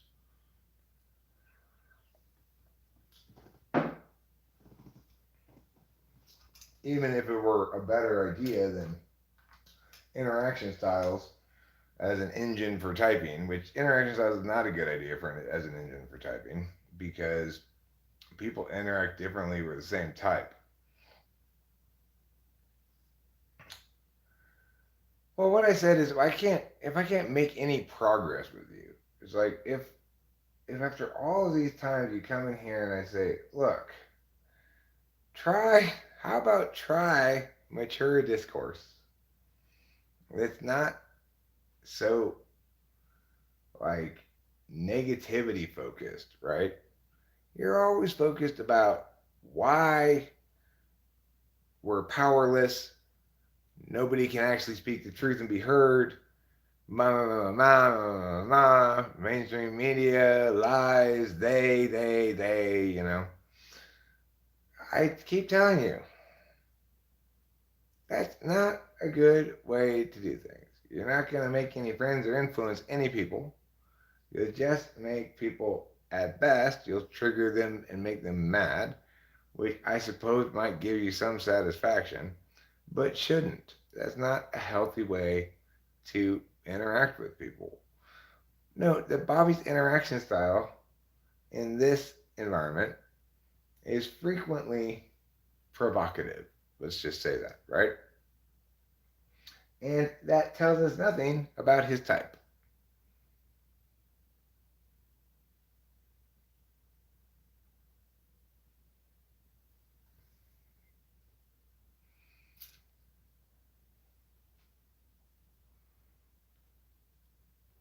But here's the thing, you're not the only person around here, nor are you the only person who's been around here.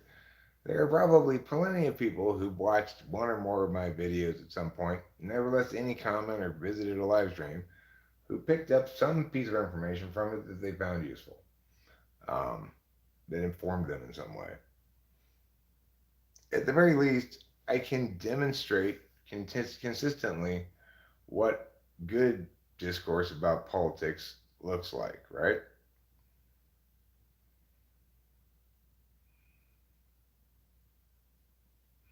My experience is this, so there's a good chance that this is true. I have to research about this until I find something else to do. This is my type. I dare you to type me. Ha ha ha.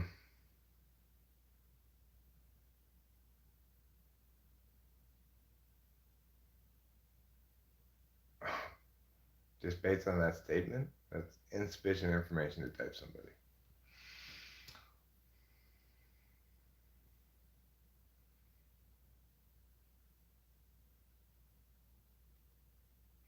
You didn't make me uncomfortable with your bluntness. What did you say that was blunt? Who were you talking to? Were you talking to me? Did you say, I think you're dumb, Eric? That would be very blunt of you.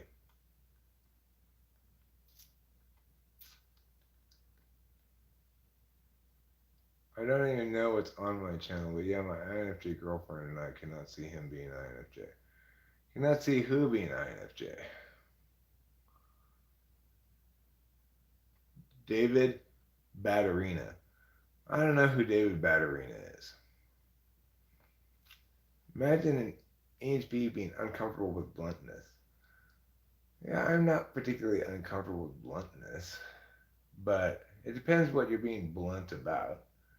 If you're being blunt about like an FE mistake I made, you're likely to get me to cringe and cower in shame, you know.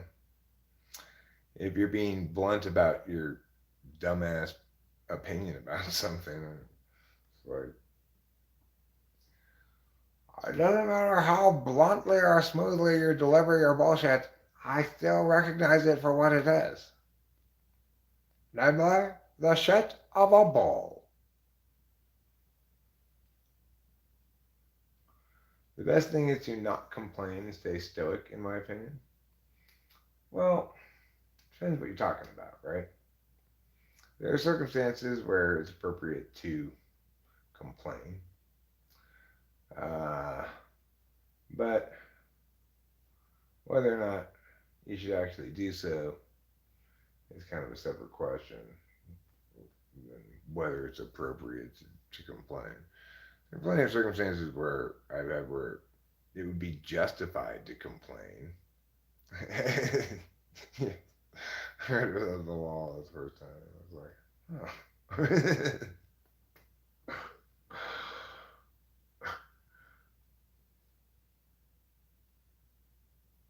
oh. Nobility. Nobility is something that you attain by apologizing. Well, it's just fair.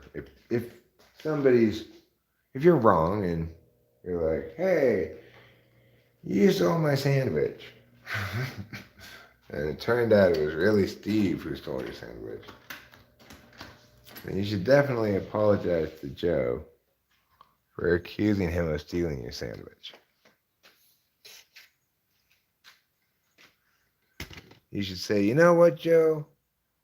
I falsely accused you of sandwich theft, and I'm very, very sorry. I should have not been so hasty with my false accusations.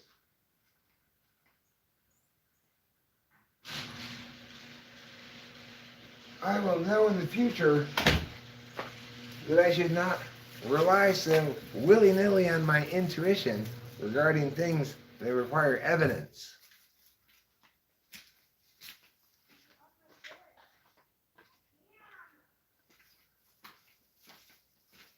Why is that closed? Didn't I just open it?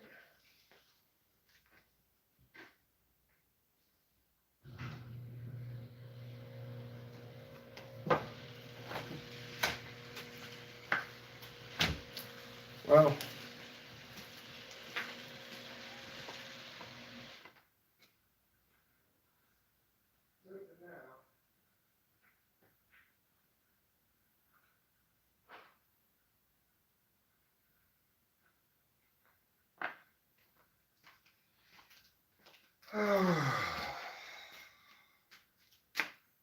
got my cigarette. No, I'm gonna smoke it.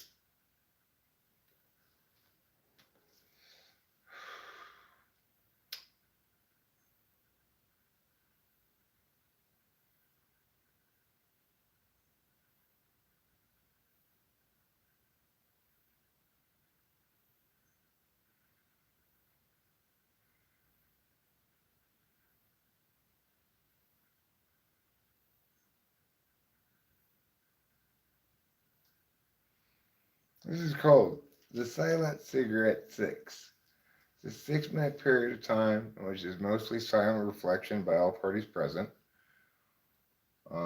which then after an appropriate period of silent reflection, you can put in the chat what you silently reflected about. But for the next 6 minutes or so, expect periods of silent reflection that will be noted simply by the absence of me talking.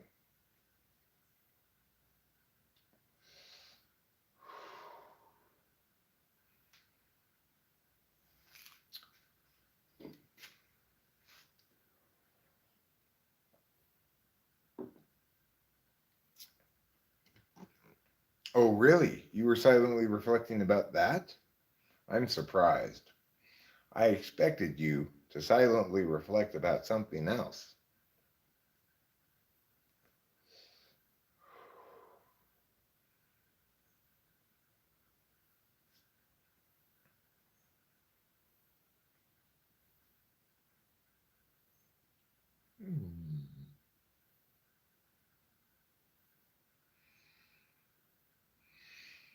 Let the silent reflection face.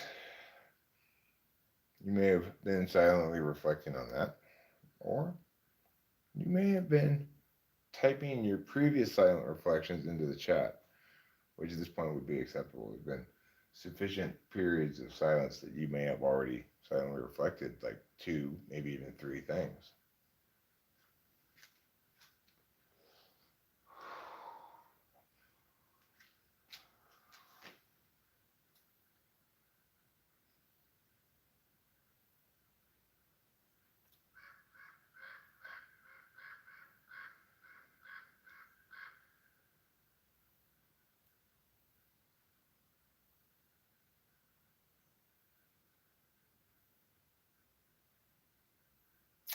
Right now, I'm silently reflecting on that leaning tree over there.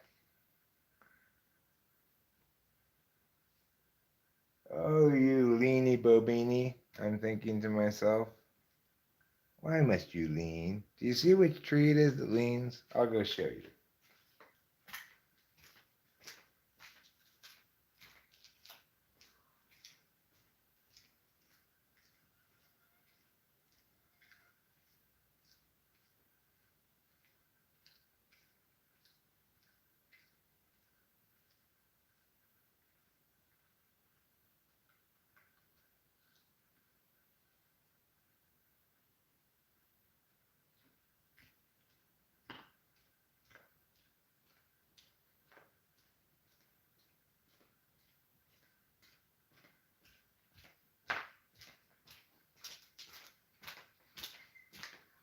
So do you see which tree I'm talking about?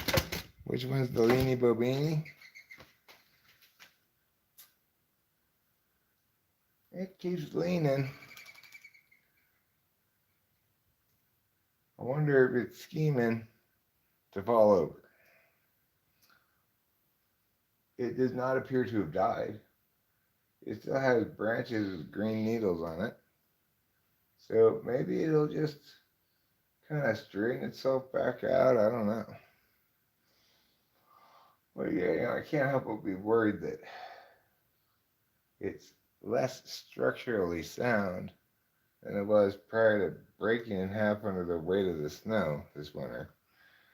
And thereafter acquiring this lean.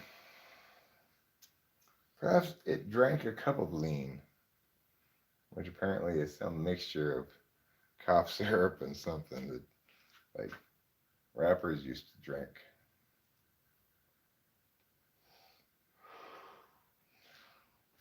I don't think they really drink it anymore.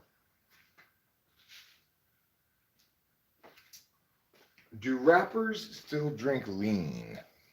It's a good question. That would be a better title than today's pedantry, though less accurate. Okay, now it's time for me to go pee-pee. If you've been in live streams before, you may be aware of what I hereby deem the Tinkle Protocol, which is you guys get to sit out here and look down the hole. Meanwhile, I'm going to go in here, and where you can't see, but can possibly still hear the tinkles, depending on how tinklerific it is, you know, I'm going to pee.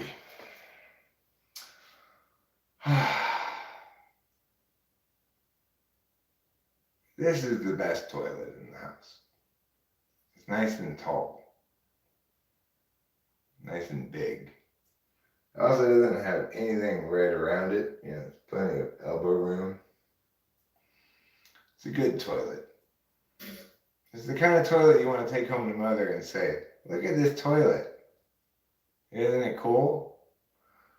Because additionally, it flushes like Flish Flash the Flush Master. You can flush down, you get a swift whoosh of brief flush. Or you can flush up, and you can flush down that toilet a baby beluga whale in one flush. That's the kind of toilet that really tries to do its job well.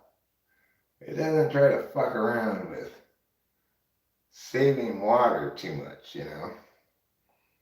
Like, I get it, we gotta save water, but I don't want to be plunging my toilets every other fucking day. Like, you know, in Arcadia, you could just drop a medium-sized dump and it would clog those toilets. Now, you didn't even have to have a big old poo, you know? Anything would clog those toilets. Not these toilets. These toilets know how to behave properly. We have not had to use a plunger a single time since we moved here. Not one time have I had to use a plunger. We've had company living in the house. You know, Rachel and I have been pooping for 6 months. Not a single time have I had to use a plunger on any of the toilets. In Arcadia, in 6 months, I'd be up to like 60 plungings. You know what I mean? Seems like I had to plunge once a week. I don't know how many weeks are in 6 months. Well, 24 weeks. Okay, 24 plungings. Maybe even more than once a week sometimes. If I was on a good run of poos, you know, I could tell when I had a good one. I'd be like, okay, let me just get the plunger ready. This isn't gonna go down. Not here. This place is so much better than that horrible place before. That place was horrible. And I hated it with all my heart. And this place is the exact opposite.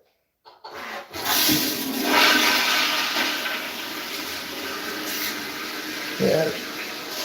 Now that's a flush, right? That's a flush. It's going to flush everything down. It's not saying, let me just flush part of your poop down and you have to flush again. I was sitting down. May have been peeing on the front of the bowl, you know.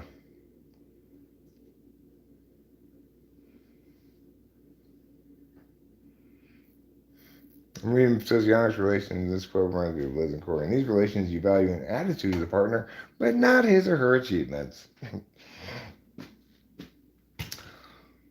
Yeah, boy, ain't that the truth.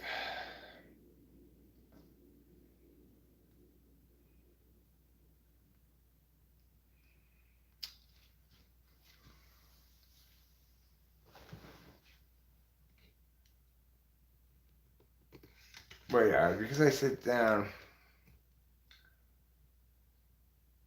I probably scooted forward on the seat a little bit because I was talking.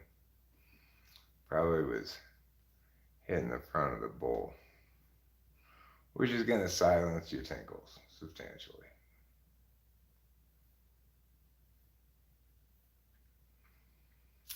The thing is, once I sat down, I forgot all about providing you the sound of tinkles. I was too busy talking about whatever I was talking about.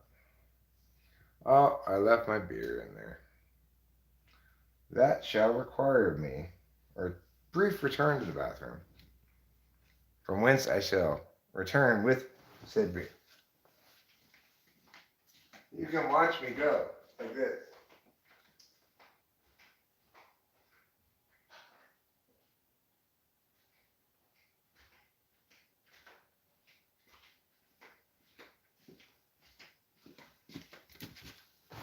And that's the the sight of walking. I love you too, Rachel.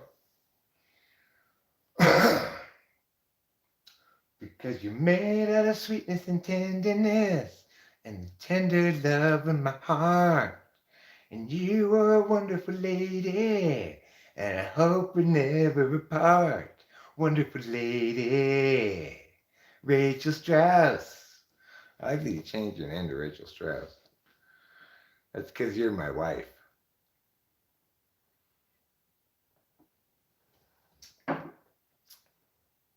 You know what? I'm going to do a young people thing. Follow NSP. Same. This. This. Same.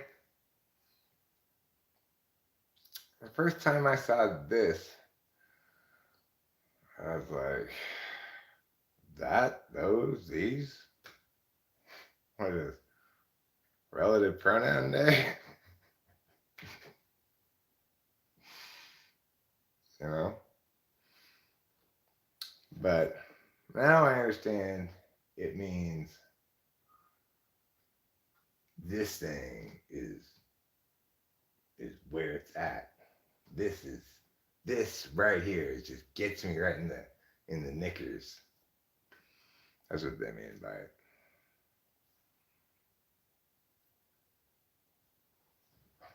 Rachel, did you mean to do that? Rachel did not mean to do that. Okay. That was an accident, fellow ENTP. She did not mean to do that. Rachel has a little bit of a little bit of a, she has occasional Boba Fett disorder, where she'll butt hide somebody or butt time somebody out. Who hid Mr. Bobby? Did she hide Mr. Bobby too?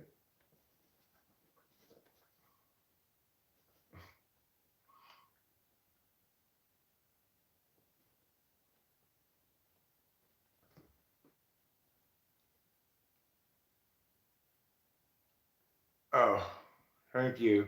Winston's mom. You successfully unhid him because it said Mr. Robbie was unhidden by Winston's mom. So he is unhidden. I don't know how he got hidden. Does Boba Fett have a ranch? Oh my god.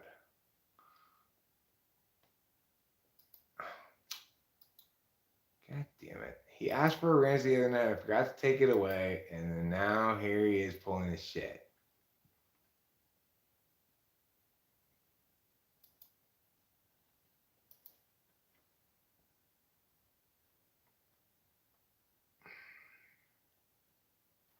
You just cannot be trusted with a wrench for 5 minutes. What is happening? So many things right now. So many things are happening that none of us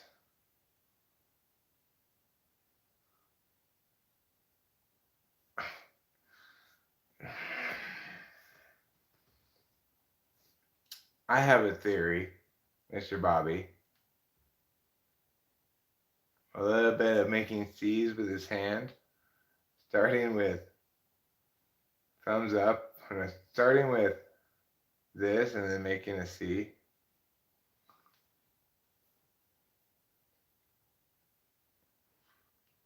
U2 is dating somebody? The whole band is dating one woman? That's surprising. You don't really see that a lot. Every member of a band is so infatuated with one woman that they all agree to share her, to take turns. It's like Sister Wives, but in reverse. And they're not even Mormon.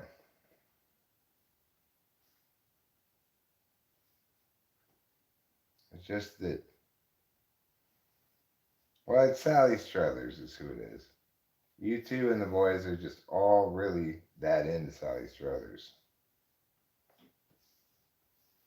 Or maybe it's Sally Fields who is dating all 42 people. I can't remember now.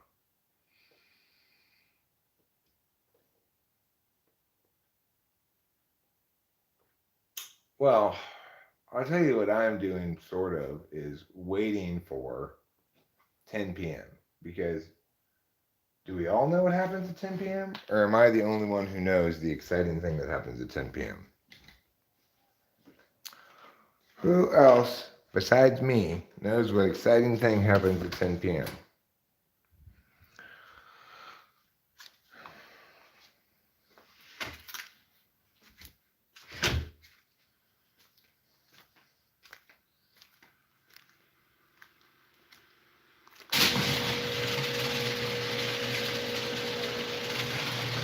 There, I closed the garage door. I remembered in the nick of time. Wait a second, Eric. You didn't close the garage door. Then I went in and I closed it. Now, we're safe from prying eyes.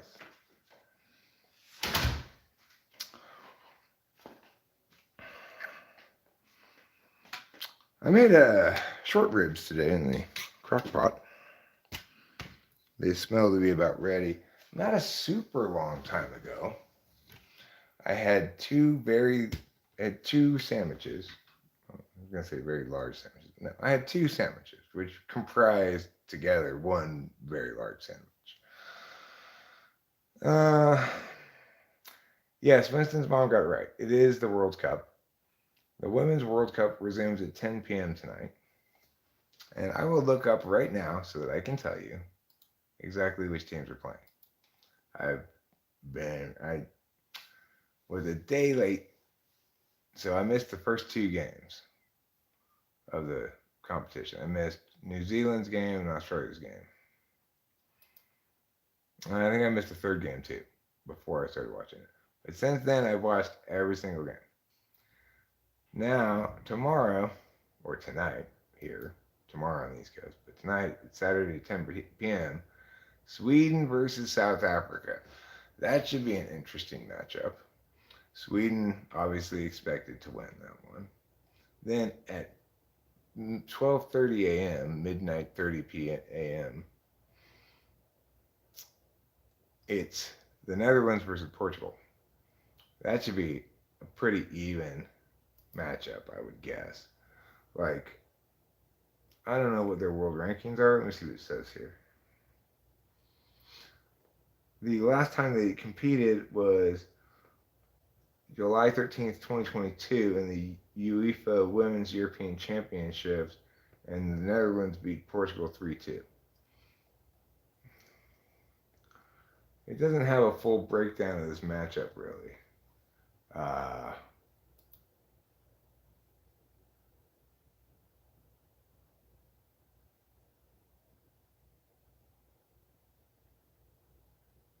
It doesn't say what their world ranking is. I could look it up, but I don't really want to. Okay, so let's go back here and let's talk about the third matchup that happens today, which is, of course, I said, where's World Cup? I changed this up here.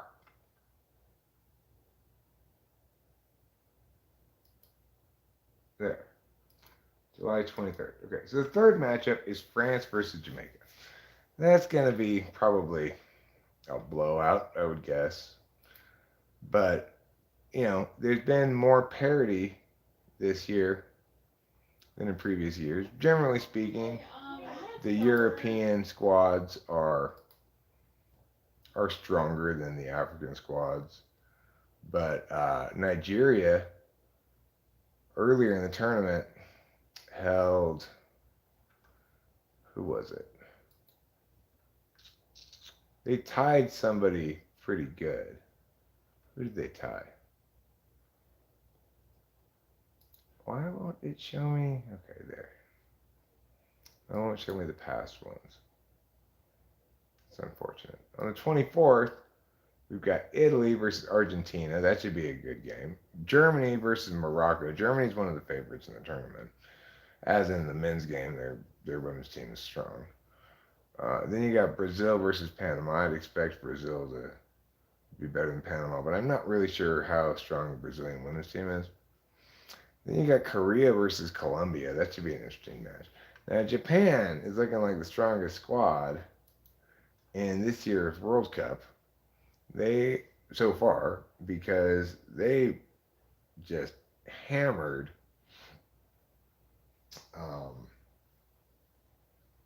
who was it they were playing? Zambia. They hammered Zambia 5-0.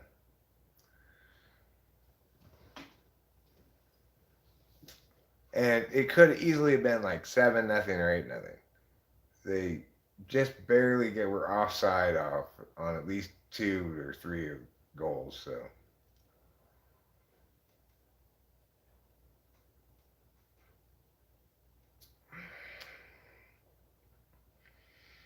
what are the planetary placements for your sixth house,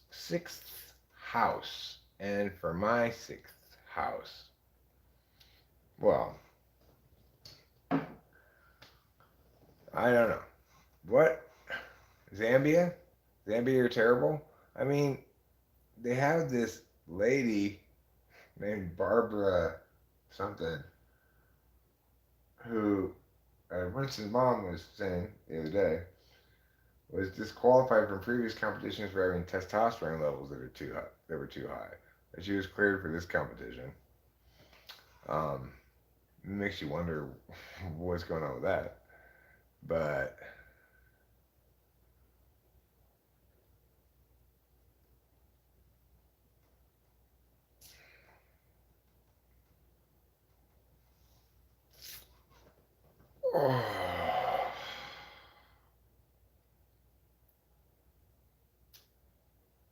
also, I get a color vibe from numbers. 1 is red, 2 is baby blue, 3 is yellow, 4 is orange. I don't get any color with numbers. I have them organized in my head in a weird way. Like, I don't know why they're organized like this, but I visualize them as going up, then down to 20, up to 10, down to 20. Then they kind of go flatten out and they go like this, 30 to 40. Then like 40 to 50, 50, 60, 60, 70, 70, 90. Then like 90 to 100. 100, 101 to 110, 110 to 120, and then that again. Right? That's how I visualize them. I'm not sure why.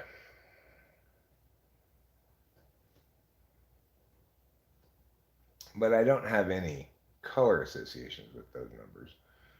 I do have sort of archetypal associations with numbers that I've picked up hanging around Rachel, listening to her talk about numerology stuff, asking some questions, Like I see, well, maybe I'm also get them confused with tarot a lot. Like I think of 6 as a number that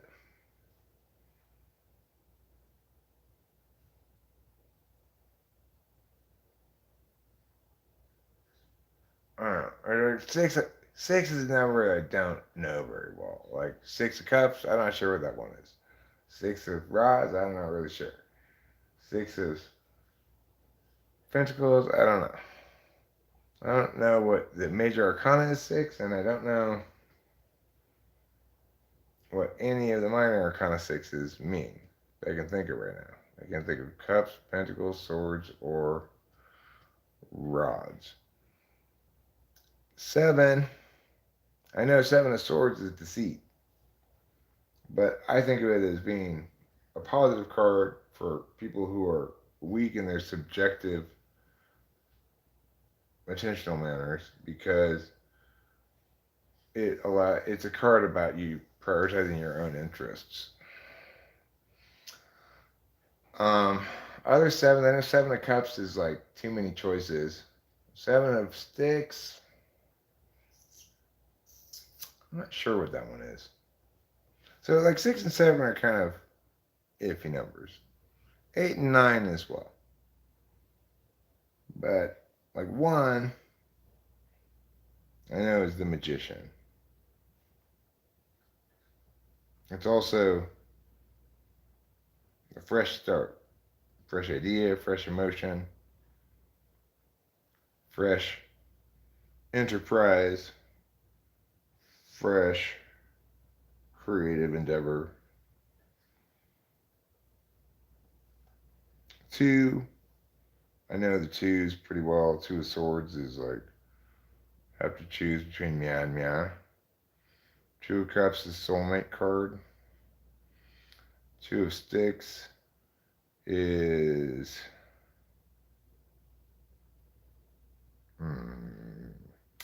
not sure about that one. But 2 of pentacles is paying your bills, taking care of shit.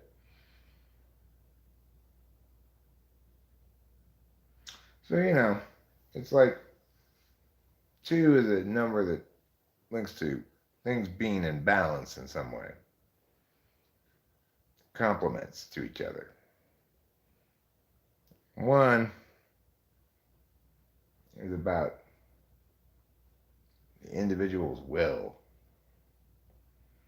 and or impetus to initiate.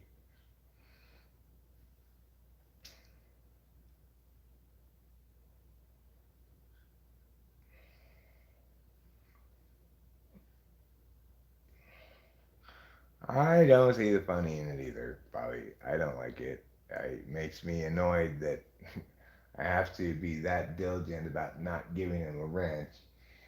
Like, like last night he's like, or whenever it was, give me a wrench, and they were talking about something he wanted to put a link, and it seemed totally legit, so I did, and I forgot to take it away, and now I suffer the consequences.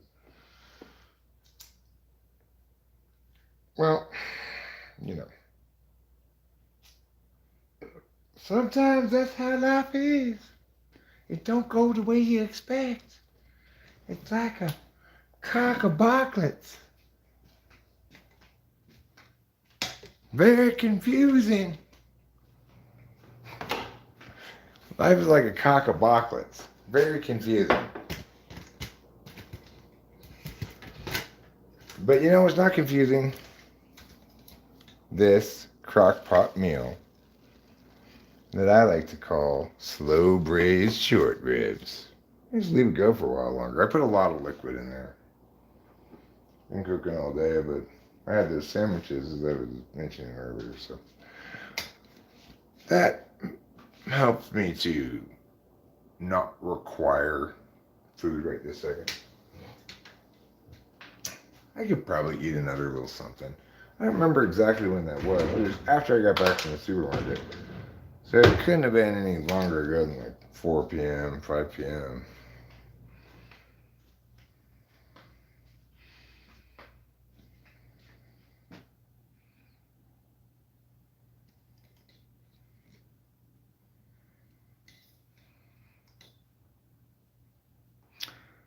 Yeah, histrionic personality disorder people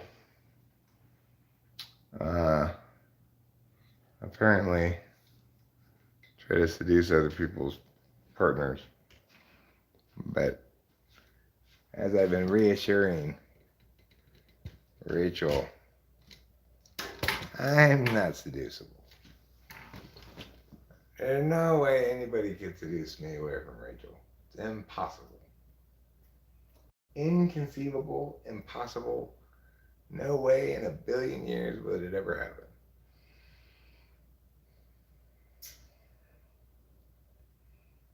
I'm way too old to make that kind of stupid ass mistake. There's no way you're gonna catch me pulling a Kurt Vonnegut.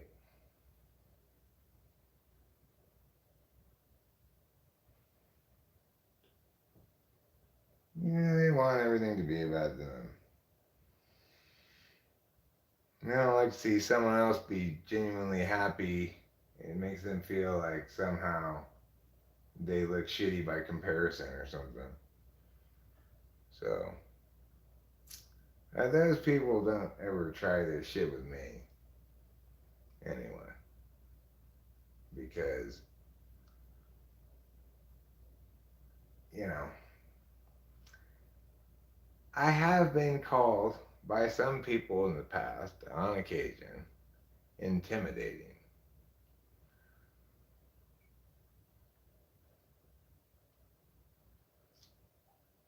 I don't feel like I'm intimidating, but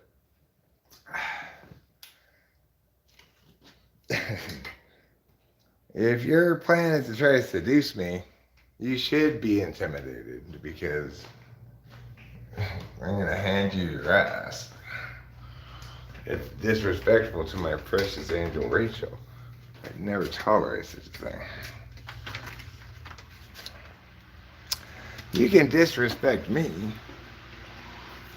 I get disrespected all the time. And I might object to it. And I might disrespect you back or whatever. But there's no crime in that. Disrespecting Rachel? That's a capital offense.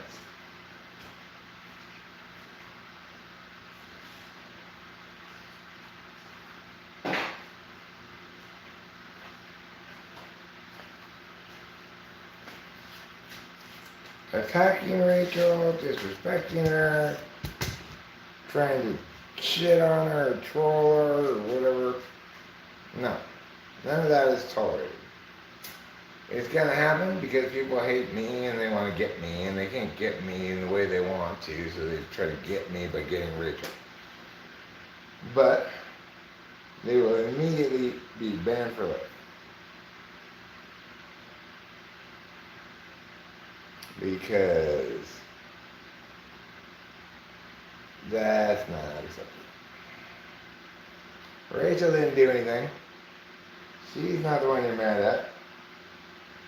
So don't be evil and start going after her.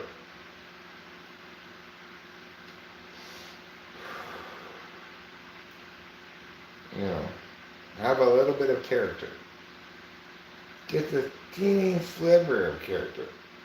You can hurl your invective-filled, anger-driven diatribes against me, and you can hurl a lot of it before I get rid of you. Because, at least until you start repeating yourself, we'll see what this diatribe looks like, you know?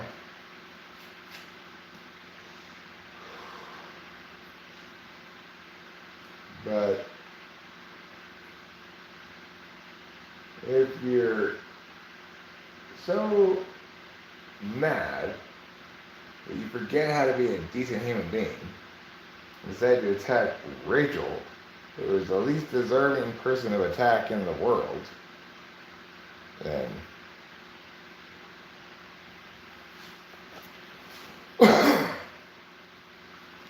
whatever you're mad at me about, Rachel's not responsible for it.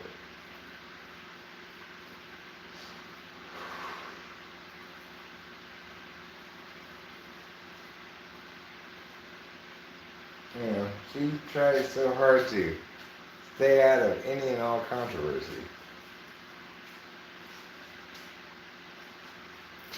Unlike, in stark contrast to me, right? I'm not afraid of mixing it up because I'm an 8.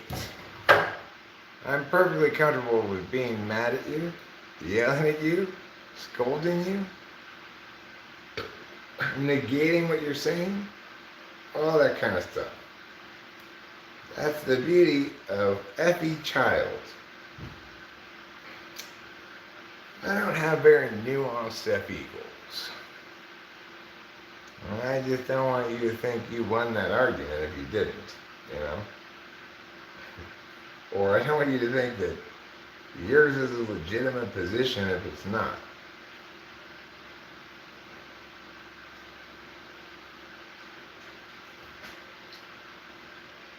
And if you insist on being wrong in ways that annoy me out loud to me for long enough, and refuse to listen to what I'm saying for long enough, then I will ban you. Simply because you're not learning anything, right? It's like somebody wants to come in and be wrong and show some growth over time a little bit, fine. If they're just coming in because they hate me and or just think that my live streams are for their purposes, well, then, you know,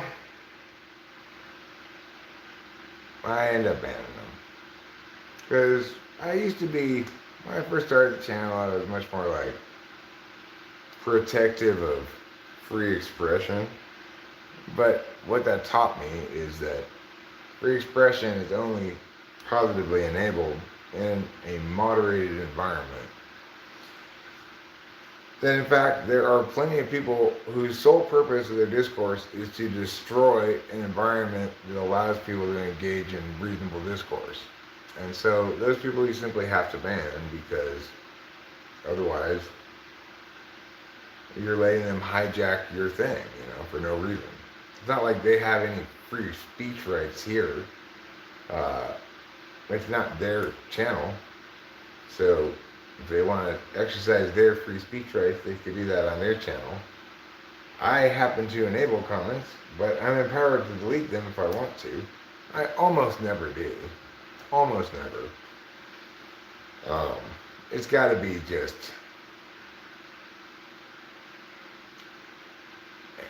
I'll take down hate speech stuff. I'll take down shit that's attacking Rachel.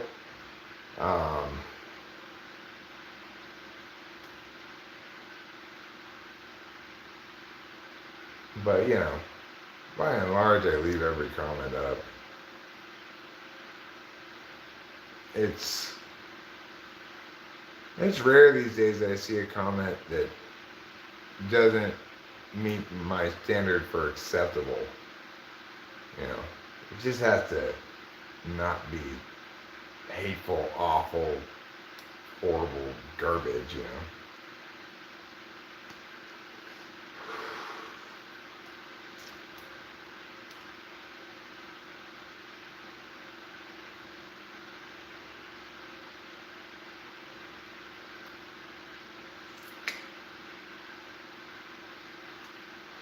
Well, I've successfully smoked a cigarette. If you were wondering whether I could do it, I was wondering too.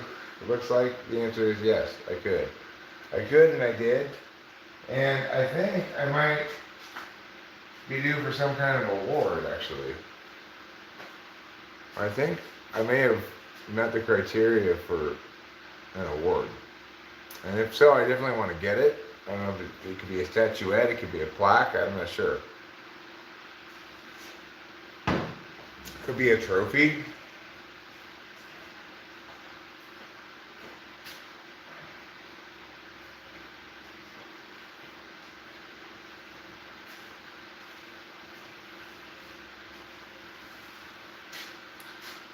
I believe the awards are given out by the Smokers Award Giving Awards Committee, is what it's called, or the SAGAC,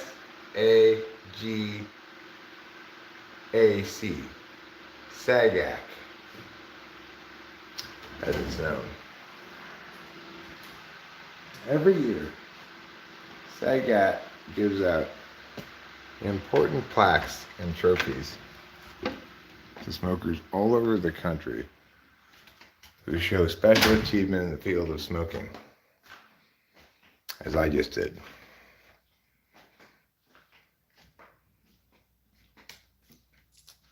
Hey, look at you. 14 months of membership. Ruben, you and I both know there's no lie to say those have been the best 14 months of your life. The rewards of membership are so myriad, abundant, and nonstop that Ruben can only possibly convey these 14 months as the best 14 months of his life. And, you know, me, the last 14 months, they have been the worst of times and they have been the best of times. First, they were the worst of times. 14 months ago was May, like 3 or 4 months before my dad killed himself. That was a shitty time. Rachel and I were super broke, super dealing with a man who was in crisis in a variety of ways and didn't know how to communicate that very well to me. You did usher them in, yeah. We did weather them. And if I look at the last 14 months, I would say 2 or 3 of them have been fantastic. Maybe 2. You know, the last couple of months have been great. It feels like Rachel and I have really settled in here, that we're happy. Getting married turned out to be a great idea. I didn't even, yeah, right. May have been May, we were thinking we might be moving to Washington. That's anti-polar going haywire towards the end of his life, you know. Of course, he's the only one who really knew, even though he tried to inform us, that he had this plan. Maybe he considered I don't know what he was thinking. Anyway. And then I polar. So, you know, I didn't think getting married really mattered very much at all. I thought, Rachel wants to get married, so we should get married. And obviously, like, I want to be with her for the rest of my life, so might as well get married, you know. But it turned out to be more important than that. It accomplished a lot of things that I wasn't even thinking about. Like, I kind of had written off having a good relationship with her family at all, you know. But it turned out everything seems to be a lot better now. And when you're getting married, Rachel and I have been pretty lovey-dovey lately. If we were FIs, we'd be one of those horrible couples that's always like, oh, my little smokeums. uh, but yeah, it took a while after moving in here for us to really shift gears into a new time period, put the past behind us, you know, move on and start to feel normal again, start to feel happy, start to be healed somewhat by, I mean, not just somewhat, but healed, but gradually, you know, by being free of all the things that stressed us out. And, you know, being free of other people's expectations all the time imposing upon our life. Not that it was inappropriate for other people's expectations to impose upon my life at that time. It was appropriate, but they weren't imposed in an appropriate fashion, really, you know. Regardless, being up here and being protected in our deficit areas just by this house and it's TE brilliance, right? That's been just so rewarding for me with critical parent TE to just understand that, oh my God, I don't have to TE these things. It was built into the whole design of things around here. And just the difference of living in a low density population place and high density population, the lack of traffic is just wonderful, you know, never having traffic. Sometimes when we go into town might be crowded, but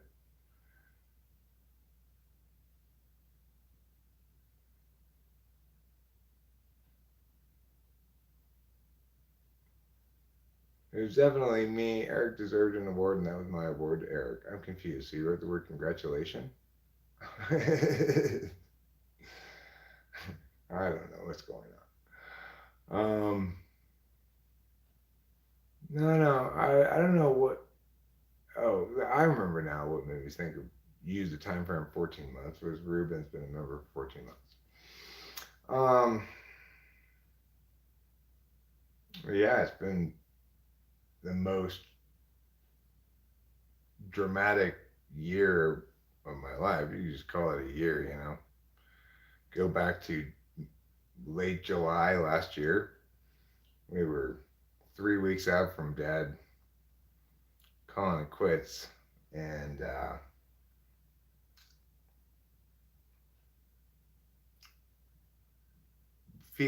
was feeling like my spirit was getting broken at that point. You know, it was just all so horribly depressing and awful. And now, a year later, I have the exact opposite life. Instead of everything dragging me into misery all the time, except Rachel, you know, who was a lifesaver throughout the process. Um, Now we have we have a fundamentally safe space, like super safe, as in um, we're freed from a lot of responsibilities that normal people normally have. We have a small amount of responsibilities that even we can manage, you know?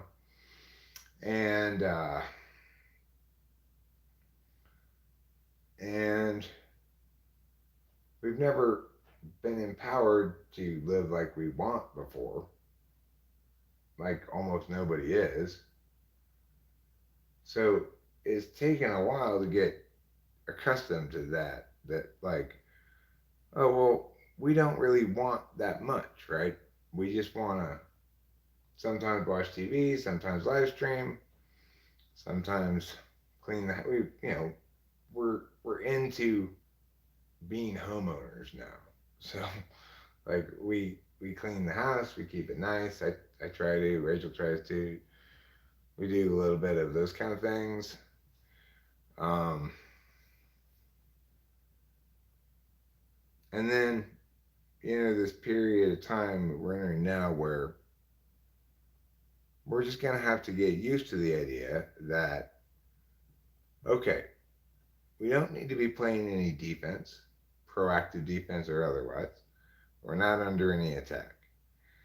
And that the sort of things that used to weigh very heavily on me anyway, no longer weigh so heavily on me.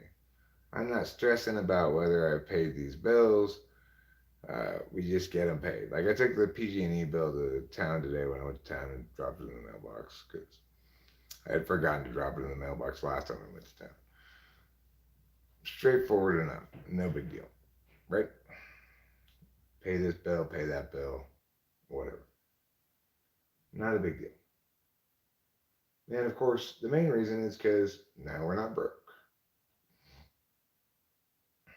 But the other thing is, now we're in an environment that we like, that we're comfortable in. It's done all of our deficit work for us. And most importantly, nobody's criticizing either of us in our lives. It's like Rachel and I only speak positively towards one another. Delilah is also not a critic, is not somebody who criticizes each other people in her family. Most people are subjected to a fair amount of criticism, and generally it's the wrong kind of criticism. Instead of people saying you shouldn't behave like that or you shouldn't engage in that kind of speech or whatever, they say you're naive or something like that, right? People shouldn't make those kind of ontological critiques about other people. They should critique behaviors and speech, but not convey that the individual therefore is bad because of these behaviors. There are exceptions when people are genuinely bad people, dark triad type shit or whatever, and you can point to a bunch of specific bad behaviors of theirs that are morally unacceptable, then um, then it's fine to condemn those people as probably irreparably bad, like Harvey Weinstein. You know, he seemed to get off on exploiting his power over people to force them into things they didn't want to do. That's evil. Have I written an Erica and Rachel love song? Not really. Not really. Um, every day is an Erica and Rachel love song. I don't know what I would even say. Rachel and I are so perfectly paired that there's no way to convey anything about our relationship that universalizes. Because almost nobody ever gets into a relationship that's anything as close to as perfectly compatible with me and Rachel.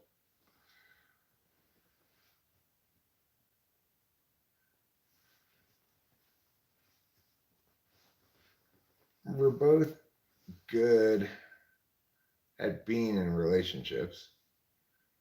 In other words, we're not toxic and we don't have bad habits. But that's insufficient to guarantee a happy relationship for sure. The difference is between us and other couples is we genuinely seem to like each other a lot. We like to spend a lot of time together.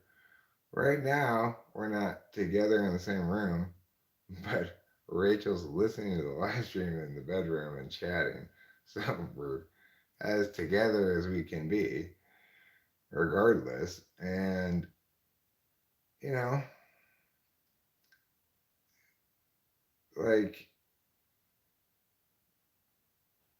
there will always be occasional,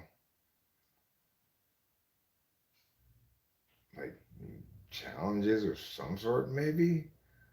Sort of like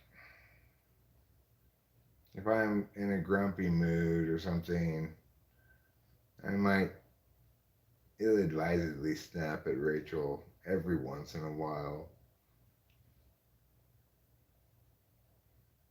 Yeah, we gotta go to Missouri. Thanks a lot for reminding me, Mrs. Bob. I gotta call my aunt. Oh, oh my god, I gotta do that like tomorrow. Well, you know, I'm not excellent at responding to emails.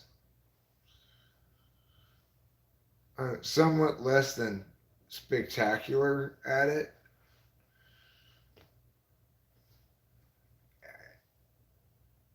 Medium, maybe, at best. And medium at it at best. And that would be like the Russian judge scoring the Russian entry during the Soviet Union's time. You just can't rely on that high score at all. I would say, really, realistically, I'm poor to fair. Okay, poor at responding to emails. I think poor is probably the best adjective, best grade for my performance in email responsiveness. Do I still have email avoidance syndrome? Yeah, I do sometimes. I do. I'm having it right now. Because there's this lady, she told me a time, and then I didn't see the emails after the time had passed. Then I asked her for time, and she told me another time, and I sent her a calendar invite for that time, and I showed up at that time, and she didn't show up, and I haven't looked at the email since because I just don't feel like dealing with it right now. But I have to deal with it. I'll deal with that tomorrow. I got a lot of stuff done today that I need to deal with. Cleaning up, putting things back in the attic that had taken down to play with Corey, stuff like that. Go to the grocery store, get drinks because we like had no drinks. And Rachel and I are drinkaholics. We like a variety of different kinds of drinks: juices, non-alcoholic beers, iced teas, sodas,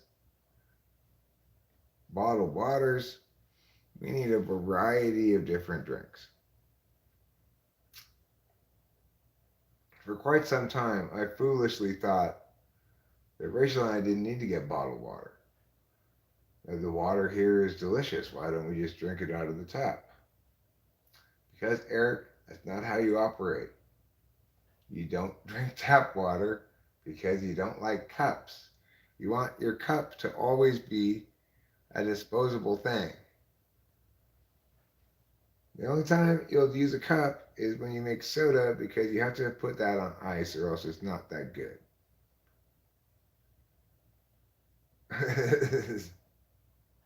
Thanks, Ruben Art. That's very, very helpful. Just say, what you got to do is use your ENFJ magic to convince her that you are actually me.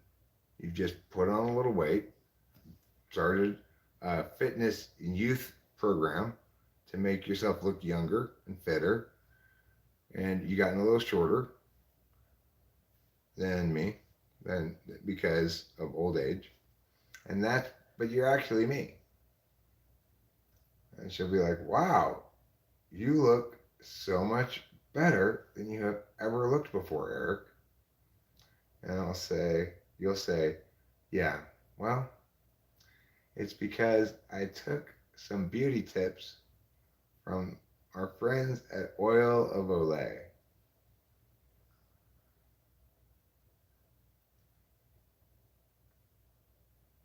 That's just old age shrinking you, Ruben. That happens, okay?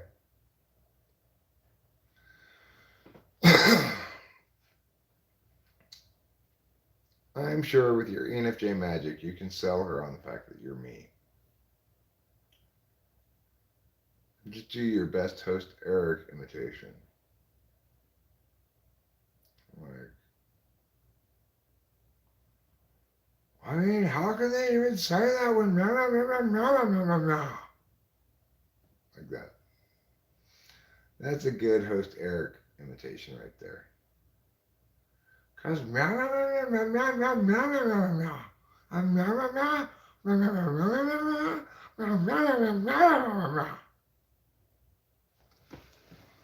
that's how I talk. You don't use ice if you drink soda? Oh, Winston's mom. You know what that means. It means you're drinking your soda wrong. Yep.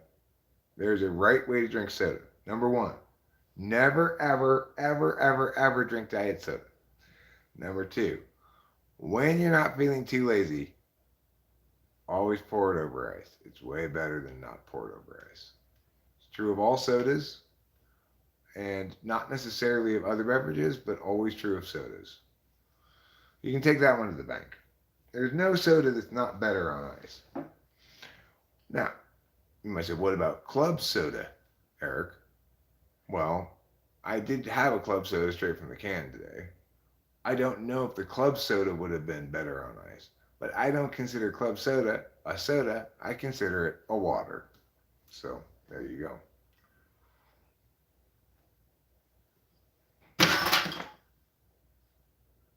That's how out of drinks we were. I went into the alcohol cabinet in the garage and found mixer cans of club soda. And we were down to just drinking club soda. That's really out of drinks.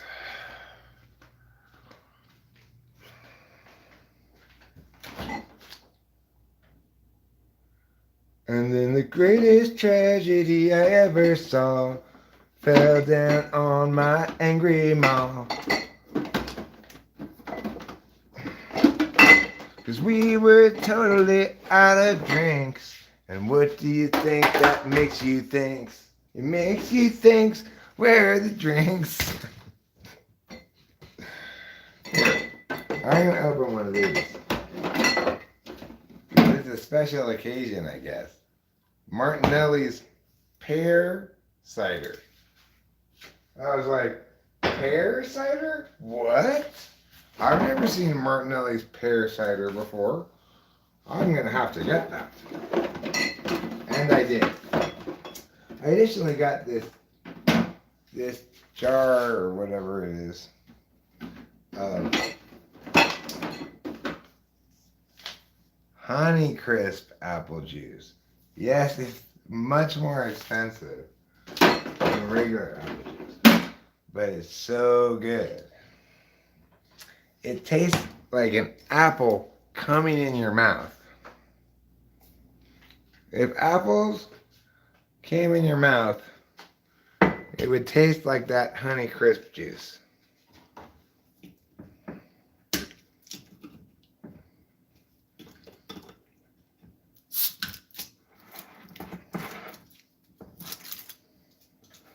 Okay, the delicious flavor of apple is maximally attained in the Honeycrisp apple to the exclusion of all other apples by a large margin.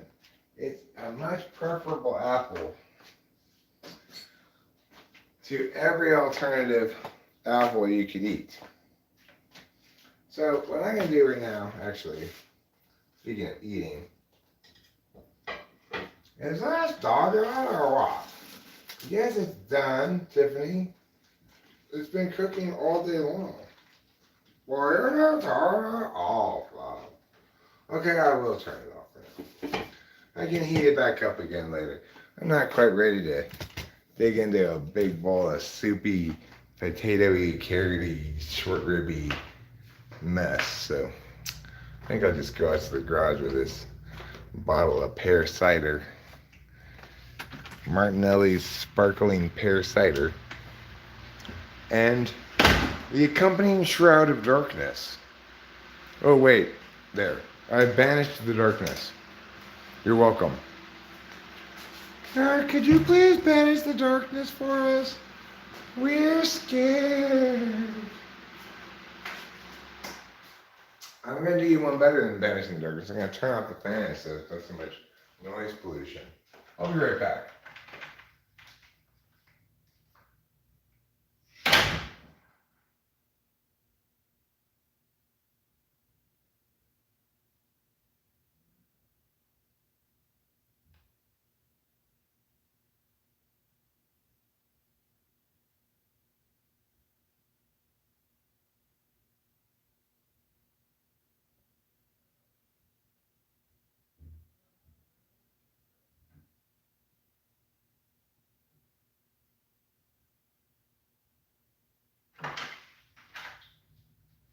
Okay.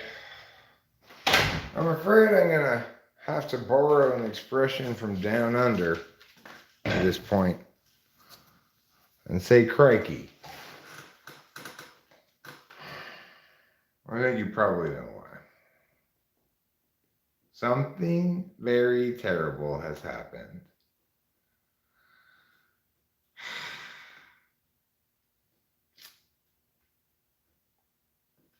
Somehow I did not, when I went into town today, somehow I managed to leave for town and return to home without even checking to see if I needed to restock cigarettes. And now I am out of cigarettes, and that's a problem. That is a problem. I do have a few butts, so I could last for a while, but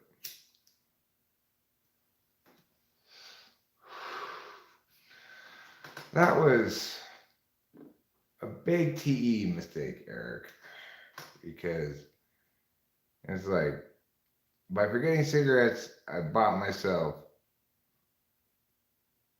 best case scenario, a 45-minute round trip to Boot Jack. Assuming they're still open when I get there. What day of the week is it? If I can't get it in Boot Jack, I might have to go to Oakhurst to get cigarettes, because I'm not going to make it into Mariposa by 10 o'clock.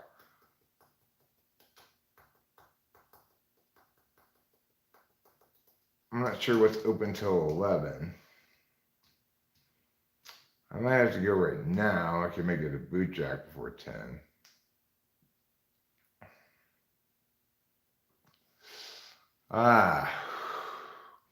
So, living out in the woods isn't 100% roses and sunshine. There are some complications like this one. It's like looking at these butts I have left, and I think I might have a full cigarette inside that I saw, but I may not have that anymore. I may have already smoked it. But I'm thinking, okay, well, if I'm really like kinthy about it, maybe I can make it all the way till bedtime, and then I won't have to get cigarettes till the morning. But then I'm saying, Eric, are you being honest with yourself? If you're being honest with yourself, what time is bedtime going to be? You're still feeling pretty wakeful. Here you are still live streaming. We're almost 3 hours in. And maybe you're just trying to fool yourself. If you wait too long, you'll have to go to like Fresno to get cigarettes. Because there's no 7-Eleven in Mariposa or Madera County that I know of. No 24-hour stores.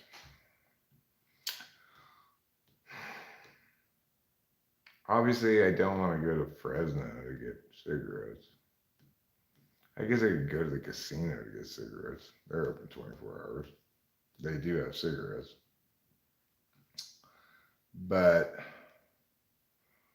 I don't know if you can buy a carton there. I guess I wouldn't have to buy a carton there. I could just get 2 packs and then get a carton tomorrow or something.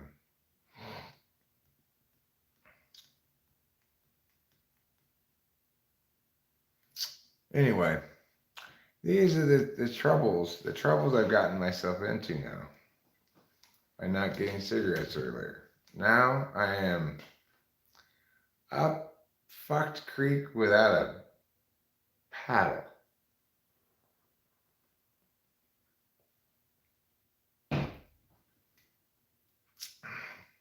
I had drowned my sorrows in this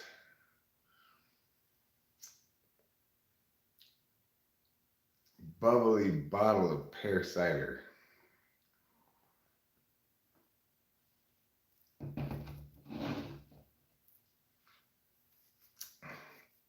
The thing is, by putting in this kind of bottle like this, they make it so you have to finish it when you open it.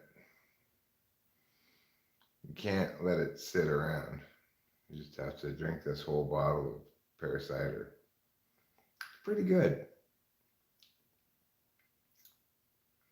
Tastes a lot more like pears than their regular apple juice, that's for sure.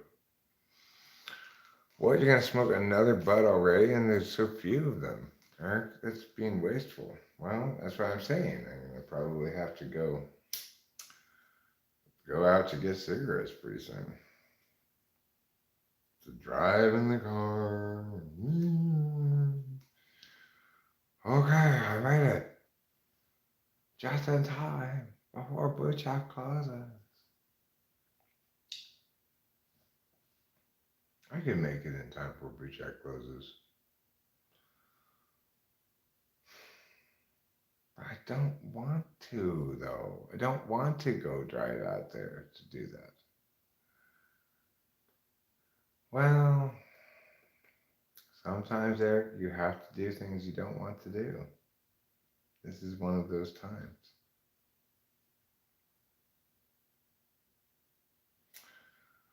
Well, I guess you're right about that. This is one of those times.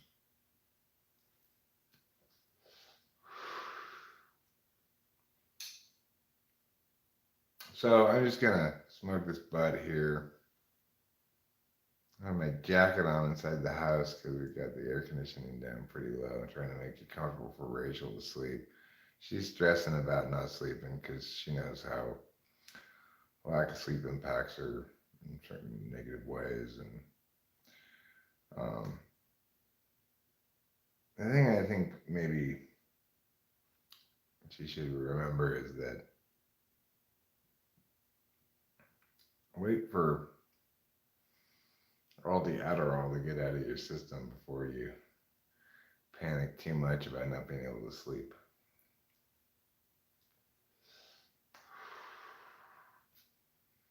Because, it does keep you awake.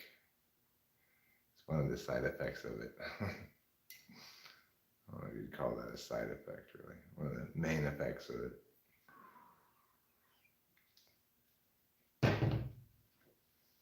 Of course, maybe she's asleep now.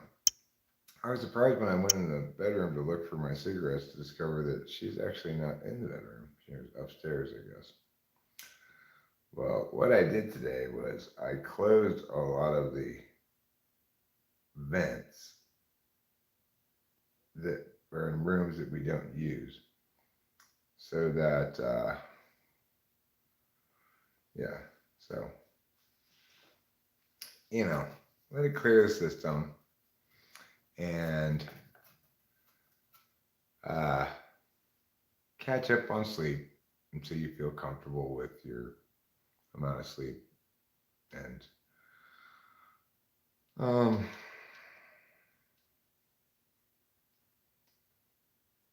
then worry about the efficacy of the Klonopin,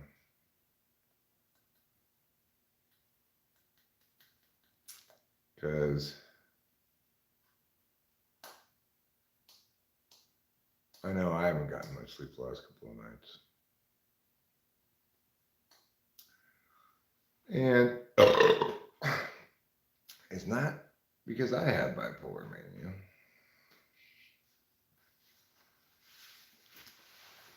It's because I really was like wanting to watch these World Cup games. I was like, but they're all like in the middle of the night. I was like, well, I thought they have to watch them. But I started falling asleep during the Japan game. I said, I can't stay awake anymore. And I went and lied down. And then in the morning, I got up. I took more Adderall. I finished watching the Japan game because I DVR'd all of the workouts. So, man, I'm starting at 10 o'clock. What am I going to do? Let's see here. No, I don't see any happy pack of cigarettes that happens to be in the little car. Something I call wishful thinking.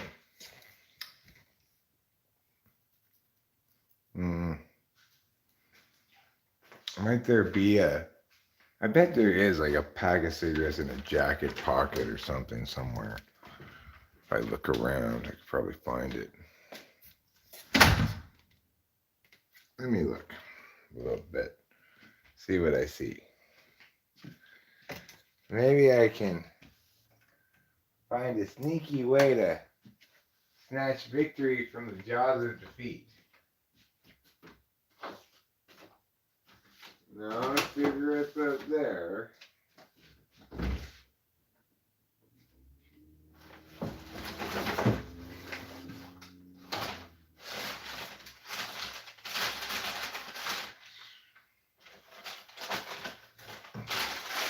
No cigarettes in there, just a bunch of mushrooms I'm scared to take.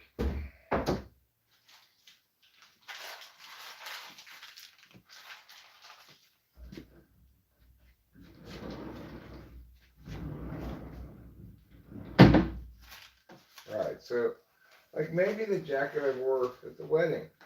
Maybe I left a pack of cigarettes in here. Let's try it on and find out.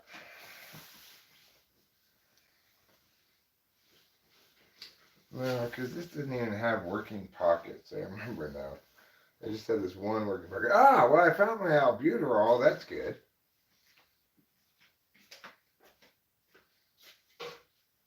I was wondering where that albuterol was. I let Corey hit it a couple times because he was having like asthma shit. And then obviously I put it in my pocket of my jacket. After that, well, let's check this jacket. This is a jacket wear fairly often. It might have cigarettes in it.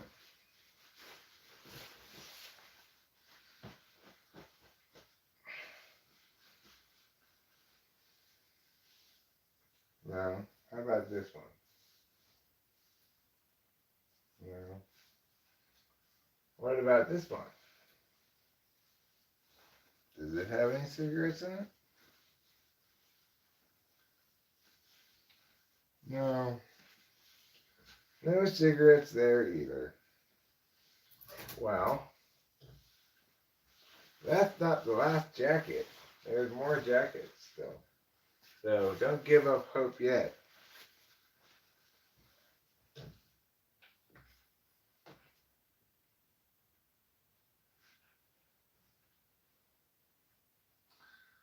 Well, not that one. I don't feel anything in there.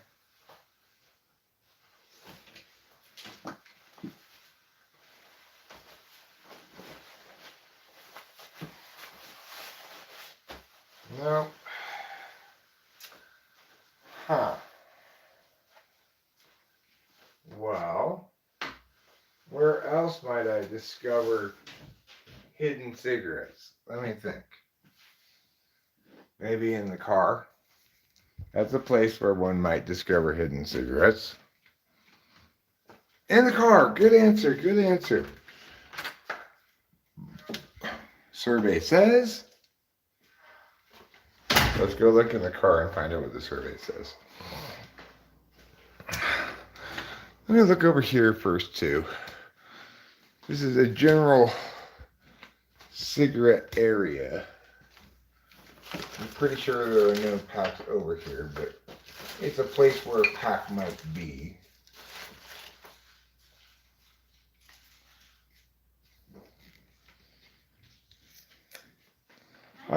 Hi, darling, beautiful. How are you? You know, we've got some of this stew if you want it, or if you're hungry, I could make you something else if you want. I actually helped myself to it, and it was delicious. Is so it? Good. It's so good. Really? Well, Yes, that's good to hear. Thank you for making it. No problem. I'm gonna eat some at some point here too. But right now I'm looking for cigarettes. I might have to just go to the cigarette store.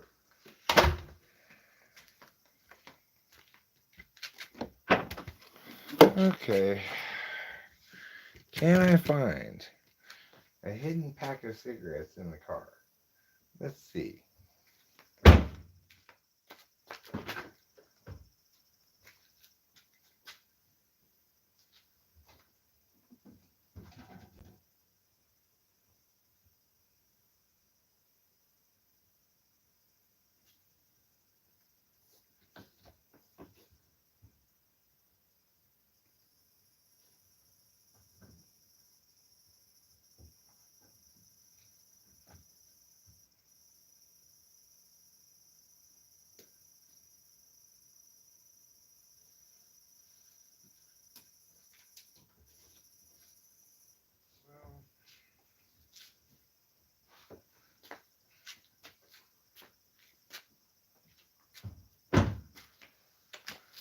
Looks like that's a no. I'll check this jacket. Well, this is my car jacket, so leave this in the car. In case I go somewhere and it's cold. Yeah, it's good to have a car jacket. Okay, well, obviously, I don't have any cigarettes. And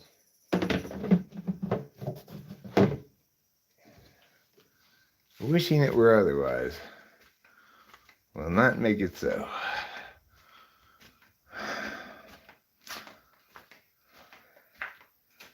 No, I didn't leave any here. I don't even have any butts on the ground. I've been very tidy. Well, fuck.